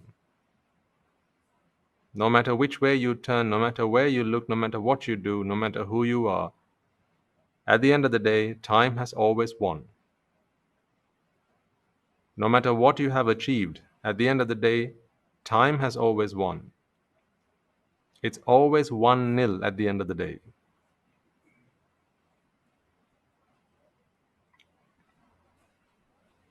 Isn't that so? At the end of a long day, you can say, today I have created my conglomerate. Look at this. I am now the owner of this business. I have merged all these companies together and now today is a conglomerate. I'm a mogul. I'm the entrepreneur of the year. Here's my accolade. Look what I have achieved. And the ultimate ruler, time, will just look at your face and go, ha ha, 1-0, son.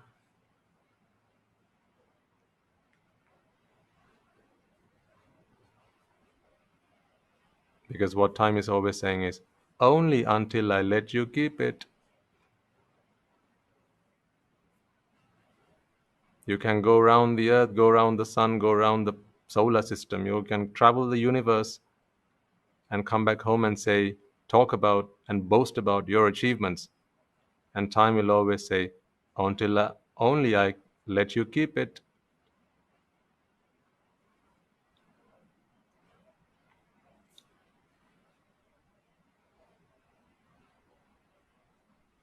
You can say, I'm the richest man on earth. And time will say, relax, son, chill. Only until I let you keep it. I'm the most learned, I'm the most educated, I'm the most qualified surgeon there is. There is no professor who knows more than I do. And time will say, relax, son, only until I let you keep it, or only until I let you be it, only until I let you have it.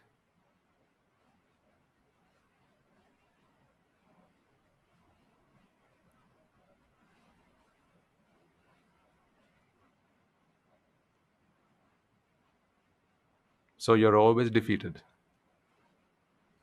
No matter how hard you try, you're always defeated. No matter what you boast is your victory, your achievement, your accomplishment, time, at the end of the day, will always say, 1-0.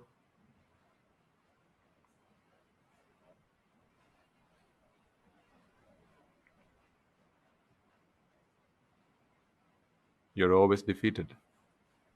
So, someone who must have found their way out of this forever being defeated, and found a way to become victorious,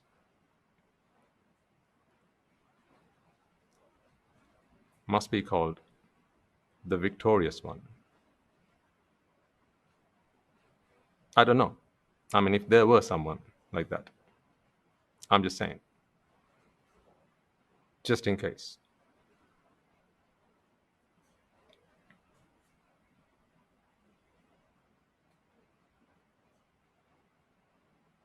always defeated, always rivaled.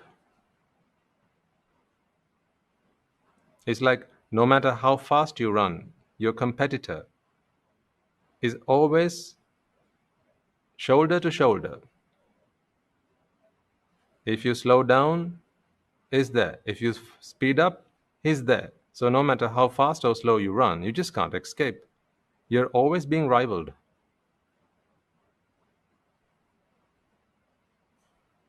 Whether you're fast or slow, he's always one step ahead. So, just in case, I don't know, perhaps you do, just in case there were someone who found a way to compete and be freed from this rivalry, well, he ought to be called the unrivaled one.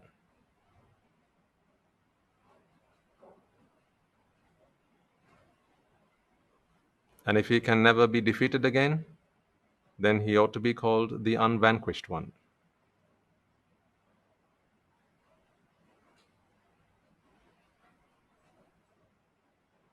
Is there someone like that? I don't know. Maybe. Hard to think.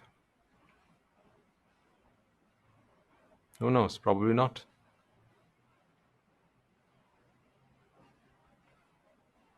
Seems impossible.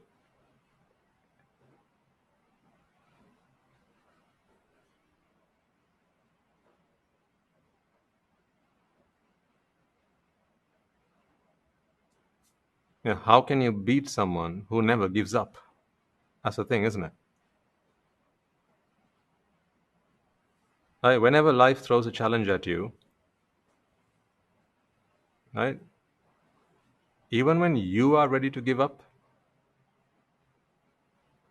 there's a rival who's not ready to give up. Right? I mean, take the biggest project that you've set your hands on. What is that project called? The biggest project that you've had set your hands on. It's called Project. It's called Project Life. In Project Life, at one point, you're going to give up. Are you not? You know how people say, I never give up. I'm like that. I never give up.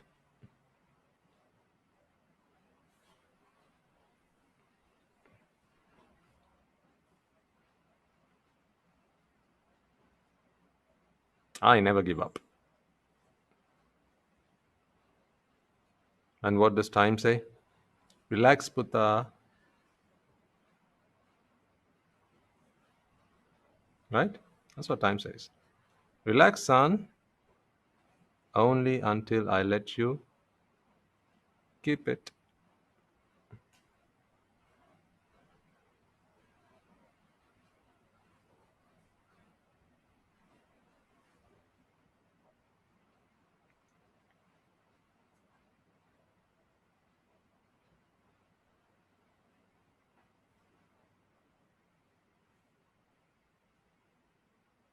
So no matter how much people believe and they like to think that they never give up, at one point, everyone gives up.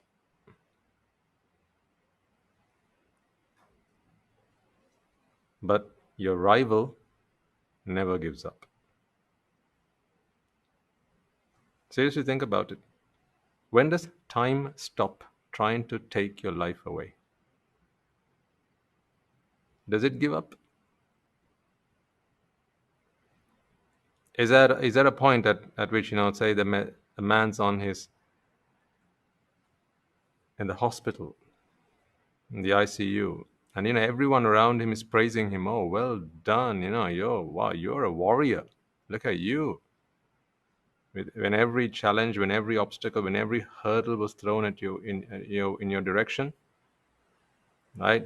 He had trouble breathing. He was in a coma, right? And all circulation stopped, and every system in his body came to a stop, right? And then even after all that, even his heart stopped beating at one point, and yet he fought like a warrior. And look, well done you. Well done you.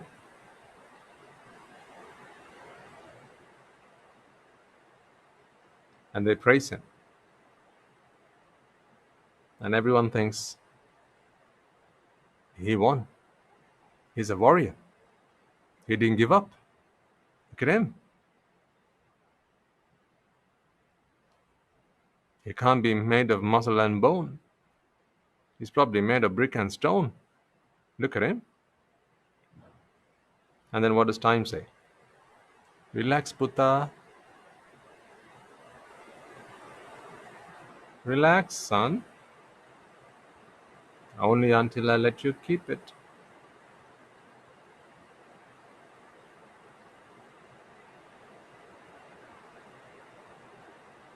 Because in this competition, in this rivalry, there is this one competitor who never gives up. You'll give up, but he'll never give up. You will always lose. And they, time, will never lose. And that is why I say, if we were to come across someone who has found a way to defeat this indefeatable rival,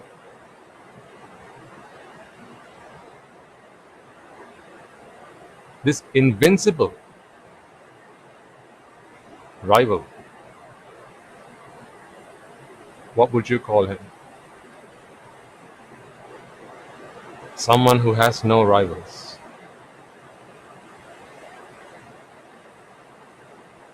He would most certainly have to be called the unrivaled one, wouldn't he? As I say, I don't know. I don't really know if there is someone like that out there. Maybe there is, I don't know. Maybe there isn't, I don't know. I'm just saying.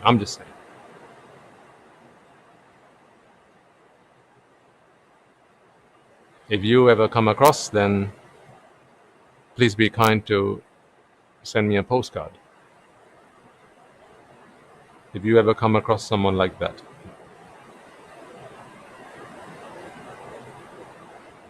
He must be magnificent. He must be omniscient. He must be unrivaled. He must be timeless. He must be ultimate. He must be perfect.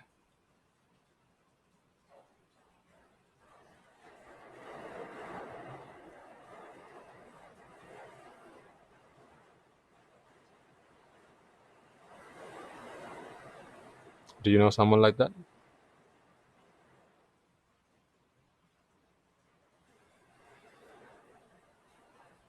Someone who has become timeless? Someone who is no longer a slave to the old master?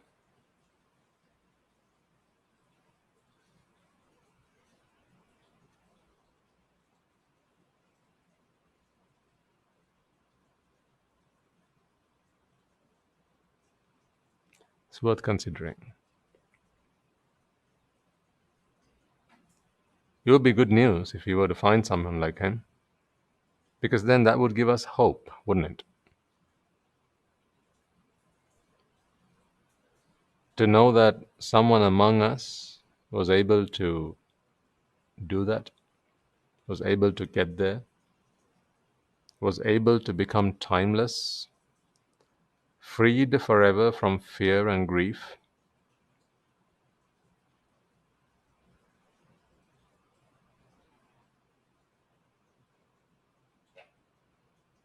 freed from the fangs of time.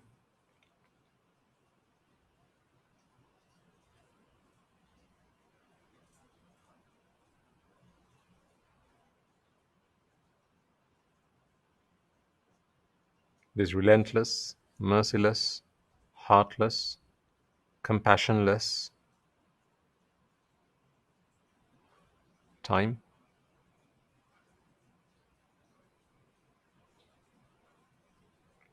And if we were to find someone like him, we could ask him how he managed to do that.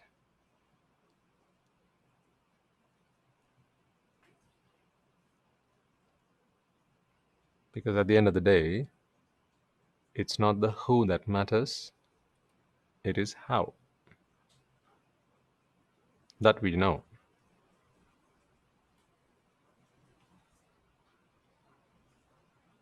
We just need a who to ask the question how. Because you couldn't ask that question from a tree. So for that, you would need a who. You only need a who to ask the question how.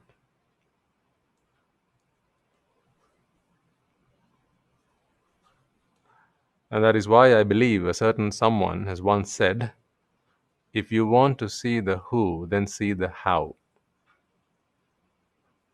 One who sees the how shall see the who. Apparently, a certain someone has said something like that. Someone.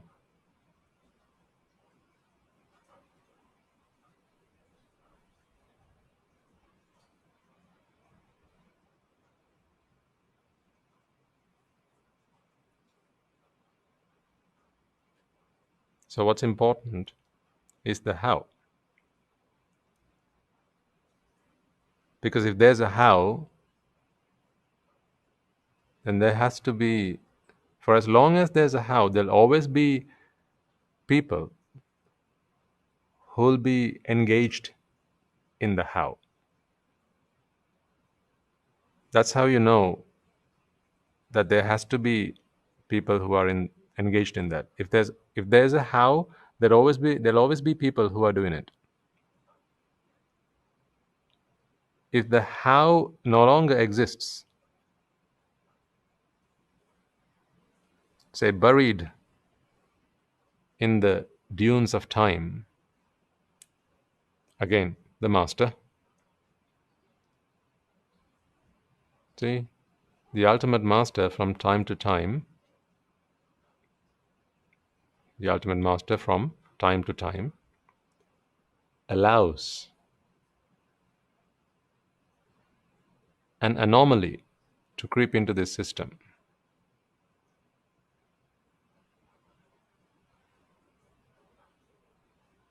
And that anomaly is short-lived, considering all things. Very short-lived. Essentially, that anomaly is a how to get out of the system. It's a loophole.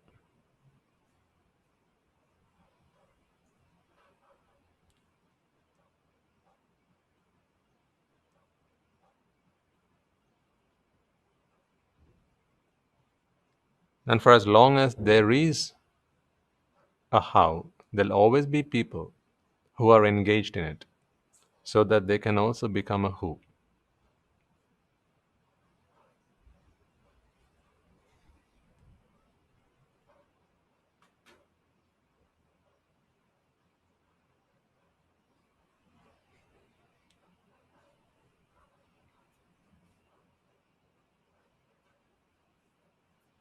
Have you heard of this how?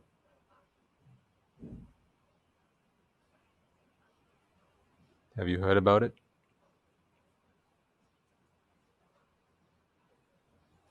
Do you know of people engaged in the how?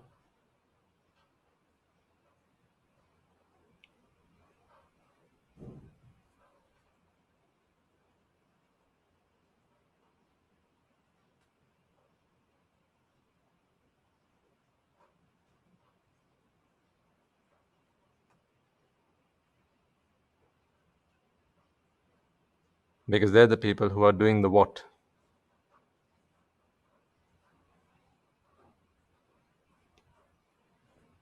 The what needs to be done. The what needs to be done is entailed in the how.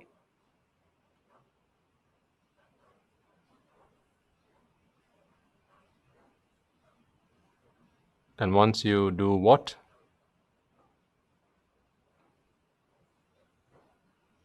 as entailed in the how, then you will become a who. Is that cryptic enough for you?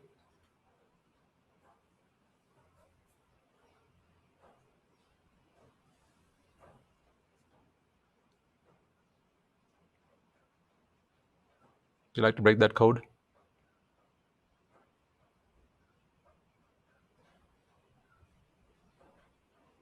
When you do the what, as entailed in the how, then you'll become a who.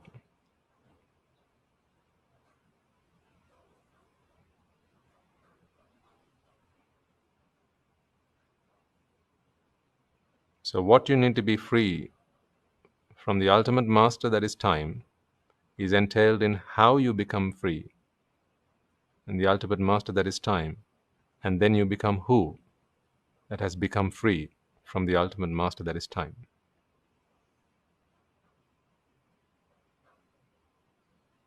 Having fun?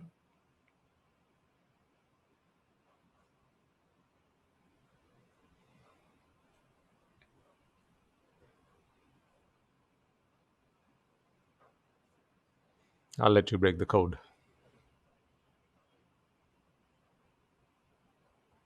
It's not that difficult. So how do you do it?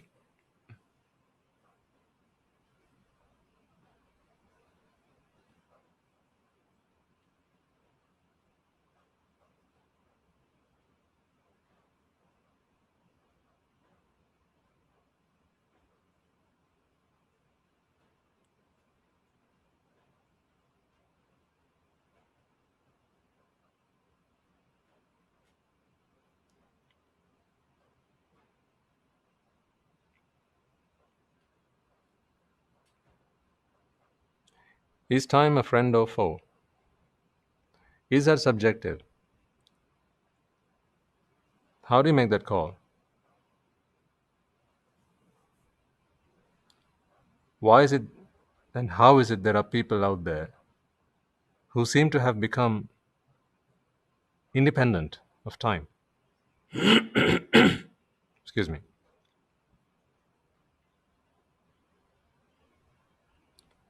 In each of the examples we discussed earlier,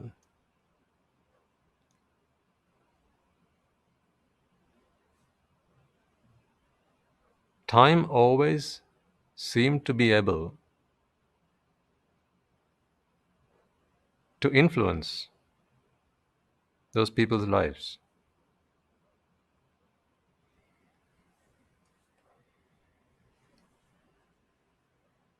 And what apparently seemed to be for good or bad, in the end, I think we can distill it down to fear and grief.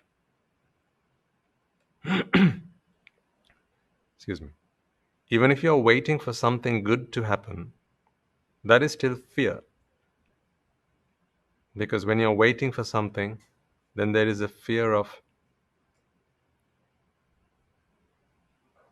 whether it may or may not happen. Uncertainty. The fear of uncertainty. The fear of uncertainty is only there when it is something that you want to happen. There's no fear of uncertainty when it's something you don't want to happen, because then it's not a fear of uncertainty. Right? So whenever you're waiting for something to happen, there is the fear of uncertainty.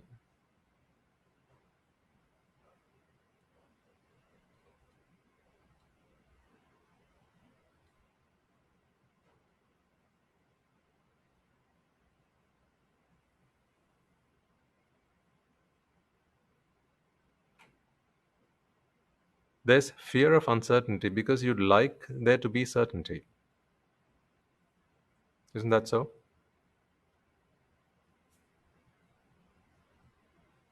The fear of uncertainty can only bother a mind that wishes to have certainty.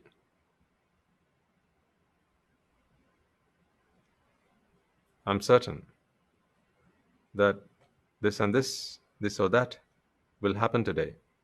This, that, or the other will happen today. Certainty. I'm certain. I'm certain of it. I want it to happen. I want it to be this way. I want it to be that way. Or I want it to be the other way.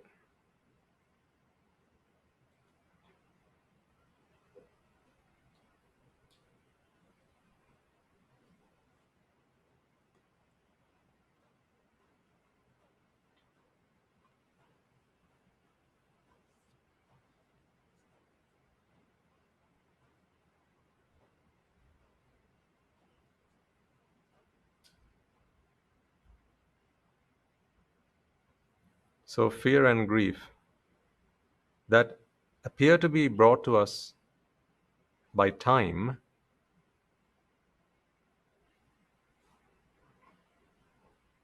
when you look closer, when you examine this more closely, you have to wonder whether it is truly time that seemed to do this. In each of the examples we discussed, yes, it appears on the surface that it is time that has to be responsible for fear and grief. Because whenever it is something that you waited for and something that you got in the end, then time appears to take it away from you. Like the husband, who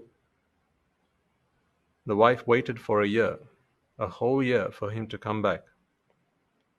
And then now, 2 weeks later, he knows that he's going to have to fly back.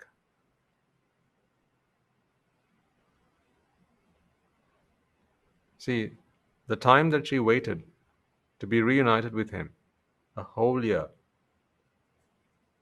that year was spent in grief. If you were to ask her, why are you in grief? She'll quite happily attribute her grief to time. And she'll say, well, you see, there's this thing called time, and a whole year of it that's keeping my husband away from me. Wretched time. I hate time because it keeps my husband away from me. Look, a whole year of it. And see, look at this calendar. I've been marking time down. So as time reduces, then my husband comes closer to me. So surely it is time then that keeps me away from him. Because if you plot on a graph a reduction in time, that is directly proportional to how close my husband is to me, in terms of how long I have to wait for him to get to me. So it appears then that as time reduces, husband comes closer to me. If you were to increase time again, then husband moves away from me again. So surely time is the culprit here. I hate time. I hate time because it keeps my husband away from me. I hate it, I hate it, I hate it.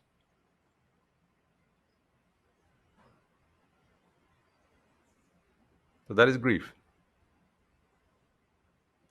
And then, at the end of the year, when she has finished cursing time, husband comes,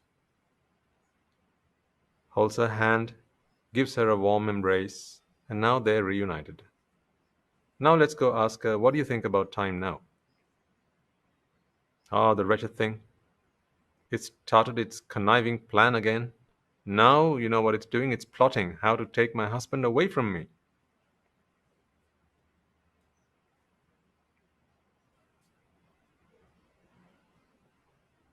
I hate it, I hate it, I hate it.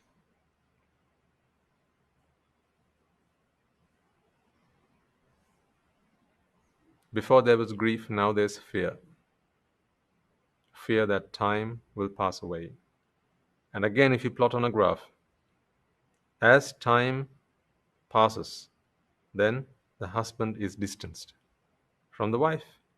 So, it seems plausible then that she comes to the conclusion that it is time that is going to take my husband away from me. Wretched time.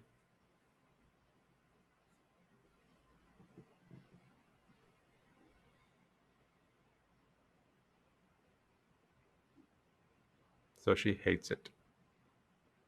2 weeks pass by, and now she's back at the airport saying her goodbyes. Now let's go and ask her a third time. What do you think about time now, my good lady? And she says, oh, the same old wretched thing. Look at what it did to me. It took my husband away from me. I'm back in grief. So from grief to fear to grief. Ask her who's responsible, and she'll say it was time.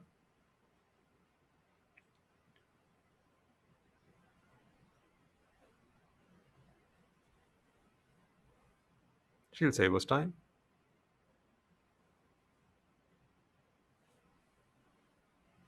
So she always lives hating time. I hate time.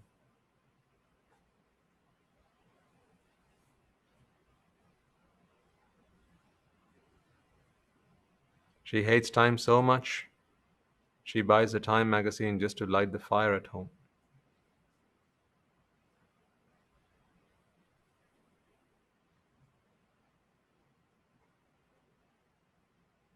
That's how much she hates it.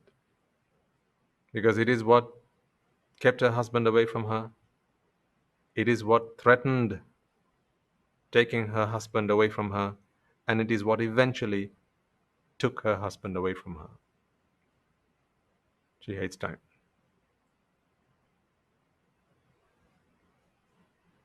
So, going back to these people, there must be some people out there, right, who've become free from time. Now, this is just a hypothetical situation, I imagine. But there must be some people who are free from time. What's the difference? How have they become independent of it? If they are, how must they have become independent of it? What is their secret? What is it they must be doing to be free from the latches of time?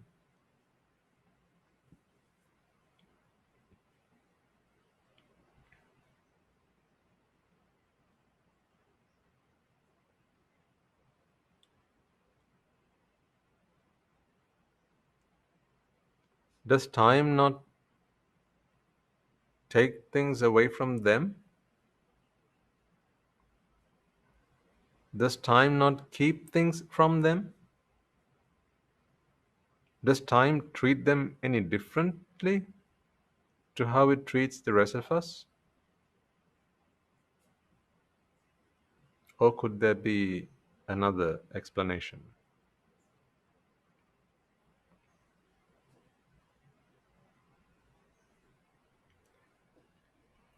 Time appears to be a friend on some occasions, and time appears to be a foe on other occasions.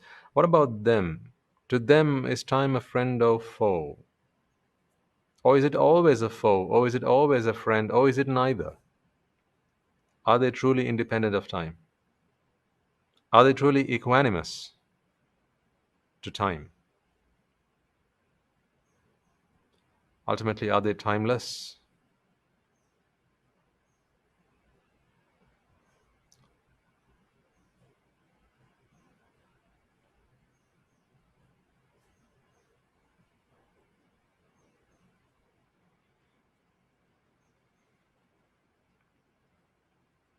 How have they achieved that? I'd like to think that time treats everyone the same. I'd like to think that time does not discriminate.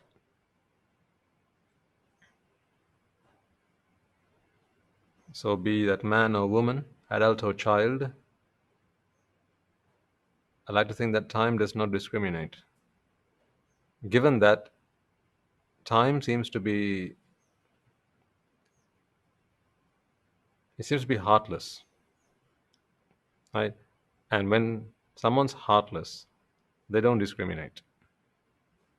Because to discriminate, you have to have a heart.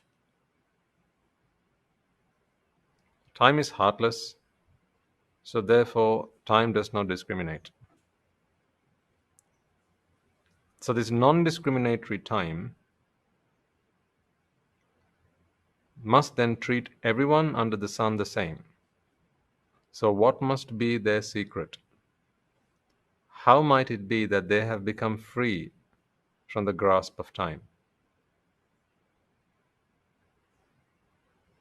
And if that is the case, then it must be that they don't experience fear or grief. Have they truly become unrivaled? Have they truly become timeless? Have they truly become unvanquished, undefeated? Have they truly become magnificent?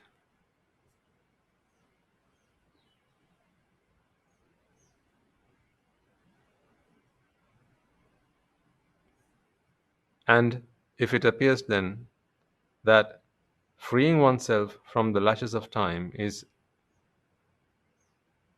something that anyone could do if they wanted to, then could we really blame time for those who can't be bothered or those who don't know for not trying? Could time be faulted for that? Or is time just doing its thing? It's just doing its job. It's just being a friend to some, it's being a foe to others. It's a healer to some, it's a killer to others. Could you fault time for doing that? At the end of the day, does it not seem like people have a choice as to whether they want to be under the dictatorship of time? Is it not your choice that you wear your master on your wrist and that you allow your master to run you around? Because you see, from time to time, you do get the chance to ponder.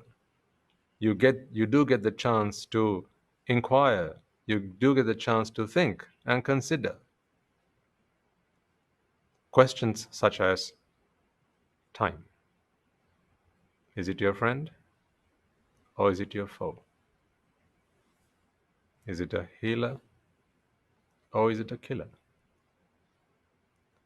Given that you do get the chance to consider, to ponder, to muse over such interesting and philosophical questions, and questions that relate to you on a very personal level, could we really, genuinely fault time for bringing punishment after punishment upon you? Is that time's fault?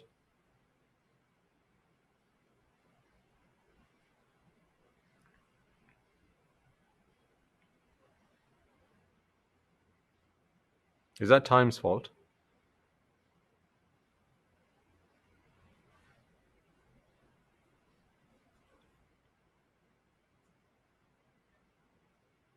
You know, there's something I find really funny.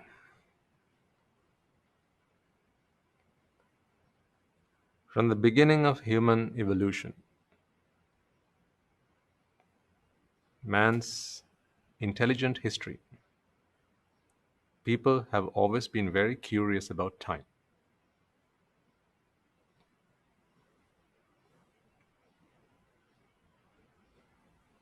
Right from the biggest brains in science, such as the Einsteins and the Stephen Hawkings and the like, they have all invested a great deal of their time to study time.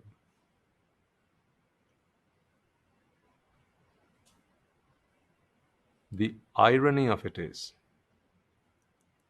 no matter how much time they invested in studying time, as yet science is yet to discover a method, a path, a way to free mankind from the grasp of time. You could become a professor in time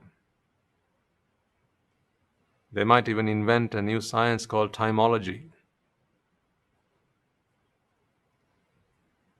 But there is only one way to free oneself from time.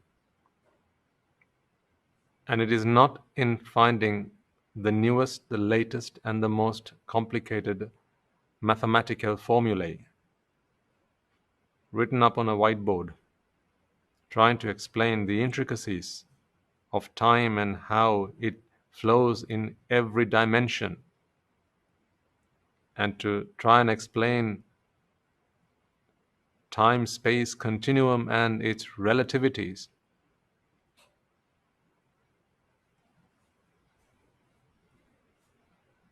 People consider themselves to be masters of their master,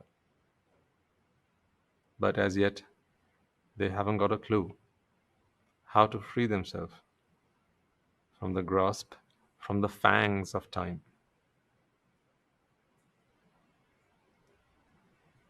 That is such an irony.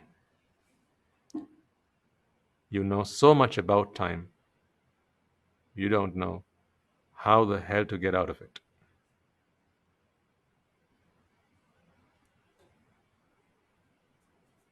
People know so much about time that the more they know, the more they become one with it.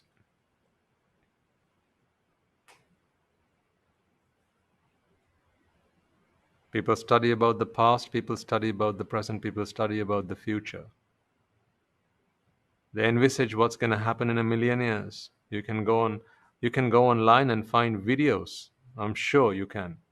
That will tell you what's going to happen to the earth in a billion years' time.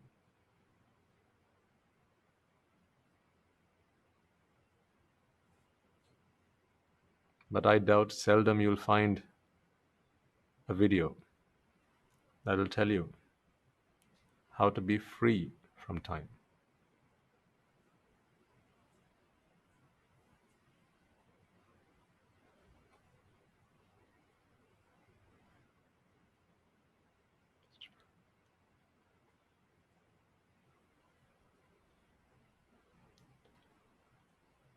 This is tyranny.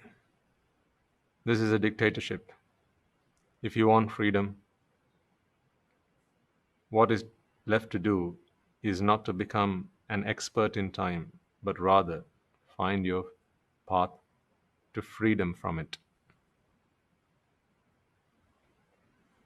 And for that, you need to seek refuge in someone who has become timeless.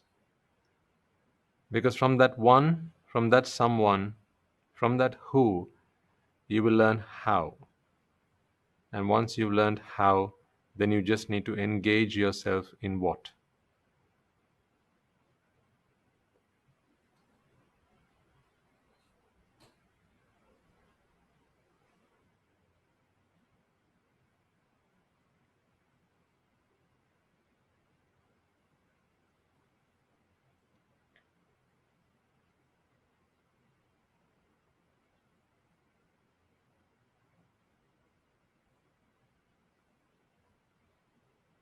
Today I speak in code.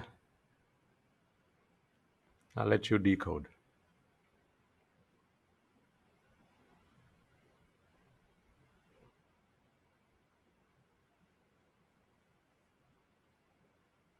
So is time a friend or foe?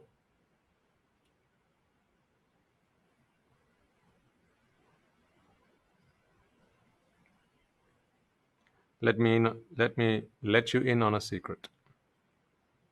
Here's the answer to the question. Is time a friend or foe?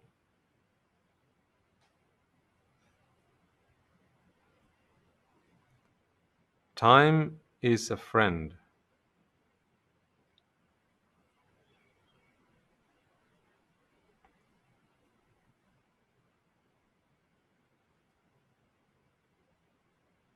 If you are time's foe.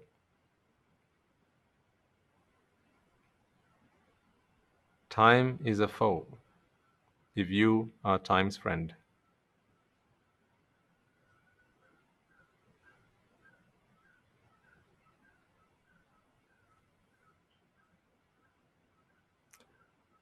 I say that again. Is time a friend or is time foe? Time is a friend if you are time's foe. And time is a foe if you are time's friend. So time is your foe if you are time's friend, and time is your friend if you are time's foe. I'll let you decode that. Is time a healer or is time a killer? Time is your healer if you are time's killer. Time is your killer if you are time's healer.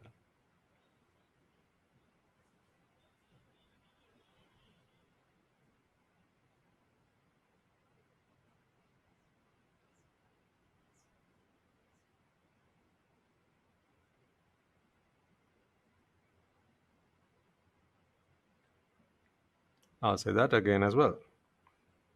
Is time a healer or is time a killer? Time is your healer if you are time's killer. Time is your killer if you are time's healer.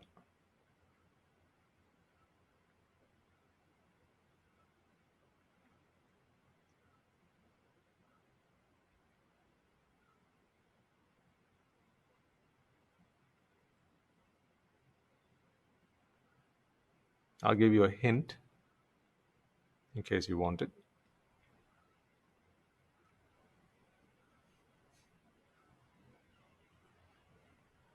One who has become timeless. Time is no longer their enemy. Time is their friend. Because to them, time only brings ultimate bliss and ultimate happiness. One who has become timeless, to them, time is a healer, because to them, time only brings ultimate bliss and ultimate happiness. Because once you have achieved the state of timelessness, then it is only time that is between you and ultimate bliss and ultimate happiness. So, with every passing tick and with every passing talk, you move that much closer to ultimate bliss and ultimate happiness.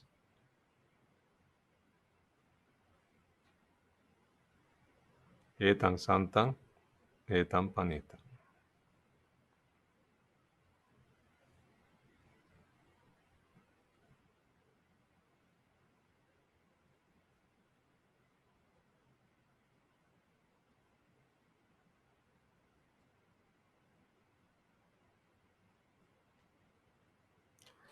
Have fun decoding that.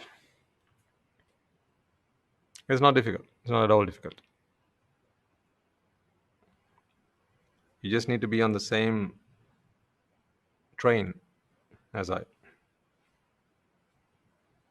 on the same train of thought.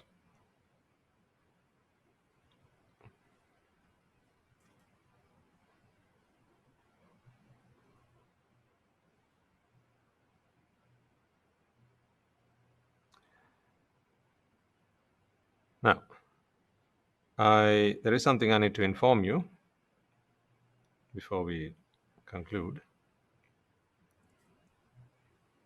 Next week is Vesak. And Buddhists all around the world, for Buddhists all around the world, it's a very important day, a very auspicious day, a day to celebrate, a day to commemorate three significant events in the life of the Lord Buddha. His birth as a young prince, and the prince attaining enlightenment, becoming the awakened one, and the Buddha passing away into ultimate bliss, ultimate happiness, having become the timeless one. So every year we see Buddhists all around the world sometimes get together and perform various rituals and practices and observances, sometimes in the temples, sometimes in their own homes. Given the state of the country, the state of the nation, the state of the world as it is, I think it is best advised to stay wherever you are, but make it a special day nonetheless. Now, any other day, we would have obviously invited all of you to come to the monastery and get together, see each other, greet each other, share in the wisdom among your Kalyanamittras, that is you, your family, as in your Dhamma family, the family of Kalyanamittras in the monastery. But of course, given the current status, the current situation, we are unable to do that. But that hasn't stopped us, because we want to do whatever is in our power to help you engage in as many merits as we possibly can. Even if that is by watching a program on your screens and engaging in the meritorious deeds. The best thing about it is that merit is not in the activity, but it is in the intention. So you need fear not one bit.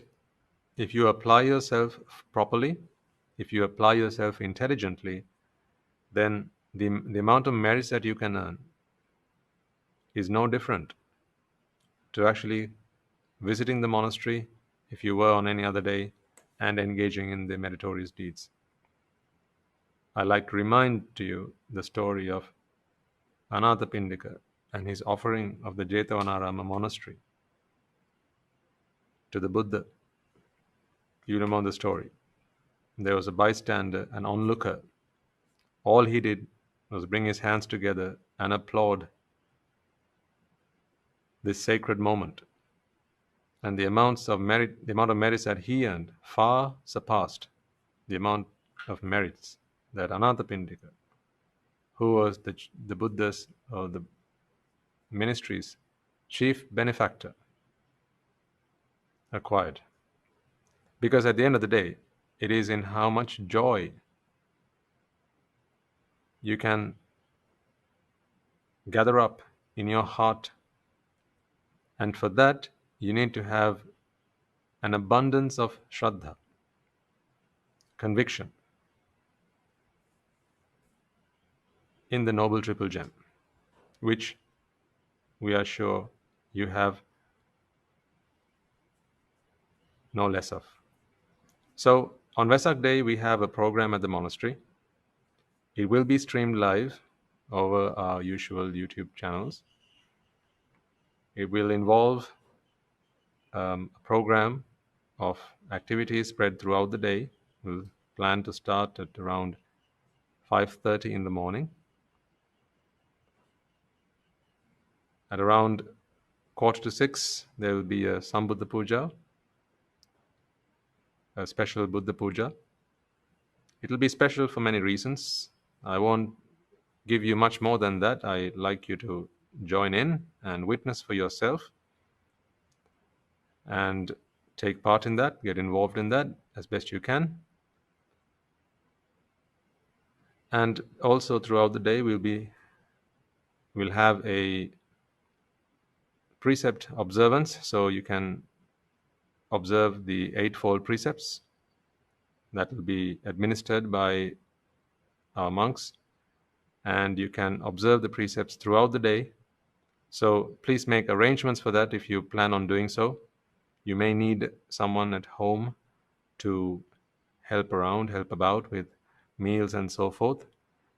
And they mustn't consider that a burden, but rather another perfect opportunity, a fantastic opportunity.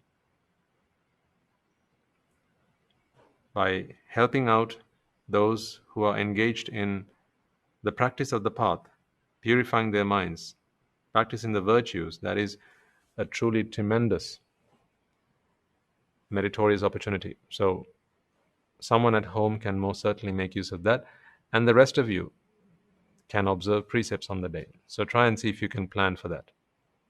So this is the 26th, which I believe is a, let me quickly check, a Wednesday. So that's next Wednesday. So we start at 5:30, as I mentioned, and the evening will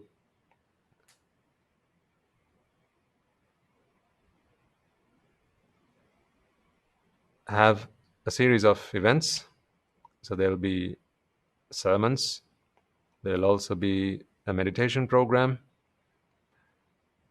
and you will also be able to take part in the alms giving to the Mahasangha, and above all, a very special event will be taking place, and that is the offering of a Valimalua to the Mahasangha. So this is a meditation platform, a walking meditation platform, of which there will be 27 in the compound, and this will be offered to the Mahasangha on this special day. I'd like to remind you on this occasion that the construction of this project has been wholly funded by yourselves, who put aside the first and foremost portion of your earnings and decided to offer it to the Sambuddha Shasana. So when you witness this meritorious deed, you will be able to witness your hard-earned money put to very good use, as all our monks and anagarikas at the monastery will henceforth engage in meditation in the Valimalua for the foreseeable future. So that is all you're doing. It is all your donations. It is all your support. Expecting what in return? Oh, I forgot to mention, we have your names printed on boards stuck around the Valimalua. You know, I'm just kidding. Because that is not what you expect of it. What you expect from this is the merit. Because who is not important? How and why and what, these are the important things. What you have done is a hugely meritorious deed.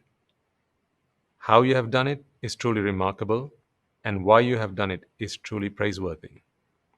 You have done it as an offering to the Sambuddha Sasana, to help people just like yourselves who have gone forth, who are about to go forth as anagarikas, fight the demons of defilements in their minds day and night, to conquer the deepest, darkest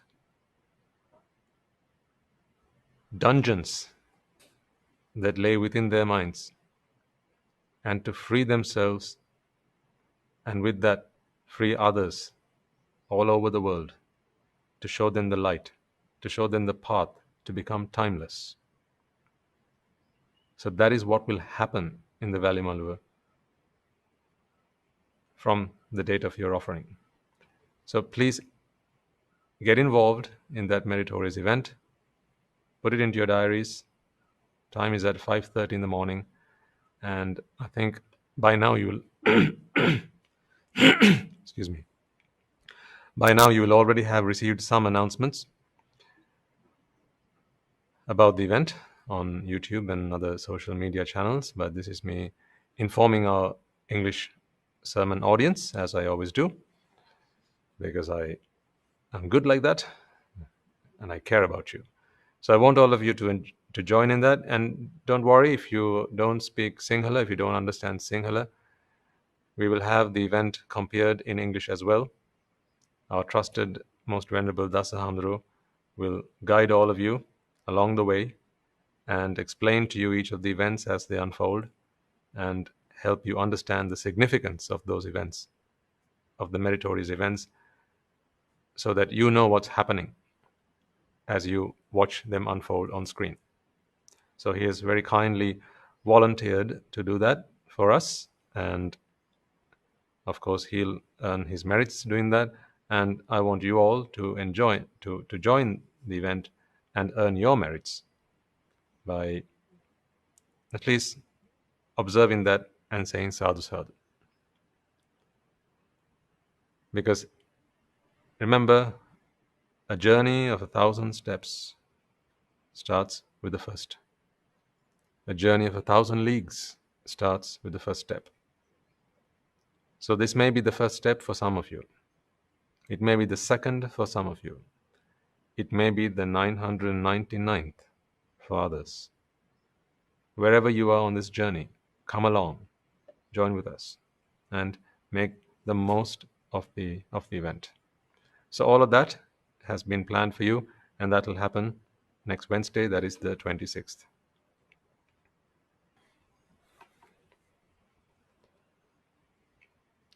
Okay. So with that, on that note, then I will conclude the sermon.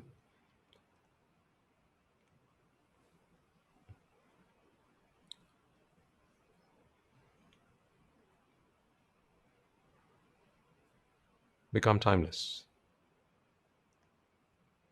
because we have among us a who that became timeless, a how to become timeless, and a bunch of people who are engaged in the what to become timeless. You have no excuse.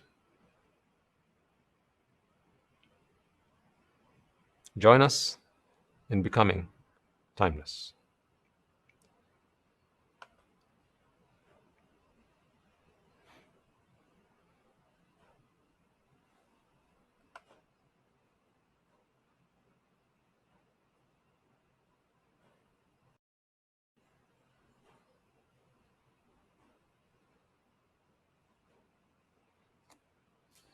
Okay.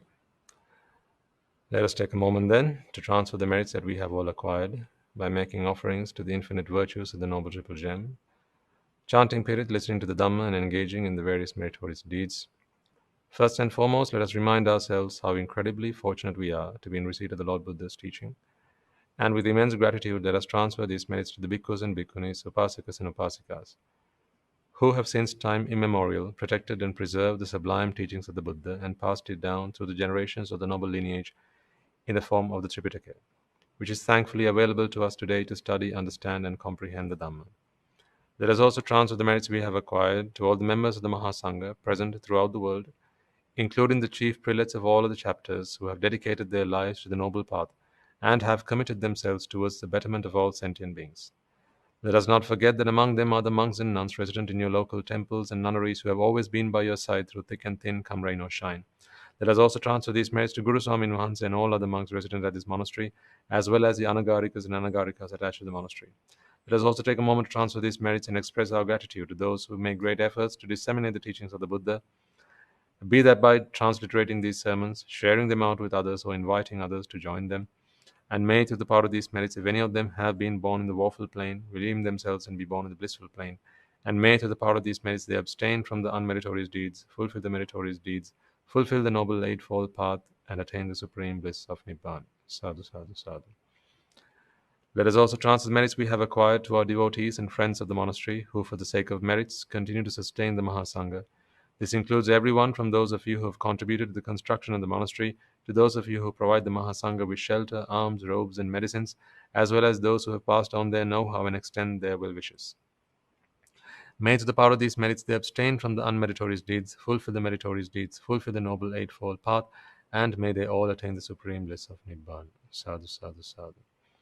Let us also take a moment to transfer merits to our parents, our spouses, our siblings, our children, grandparents, uncles, aunts, cousins, nephews, nieces, our elders, friends, and acquaintances, employers and employees, and to all those who have helped and supported us, assisted us in any way, shape, or form possible and available to them.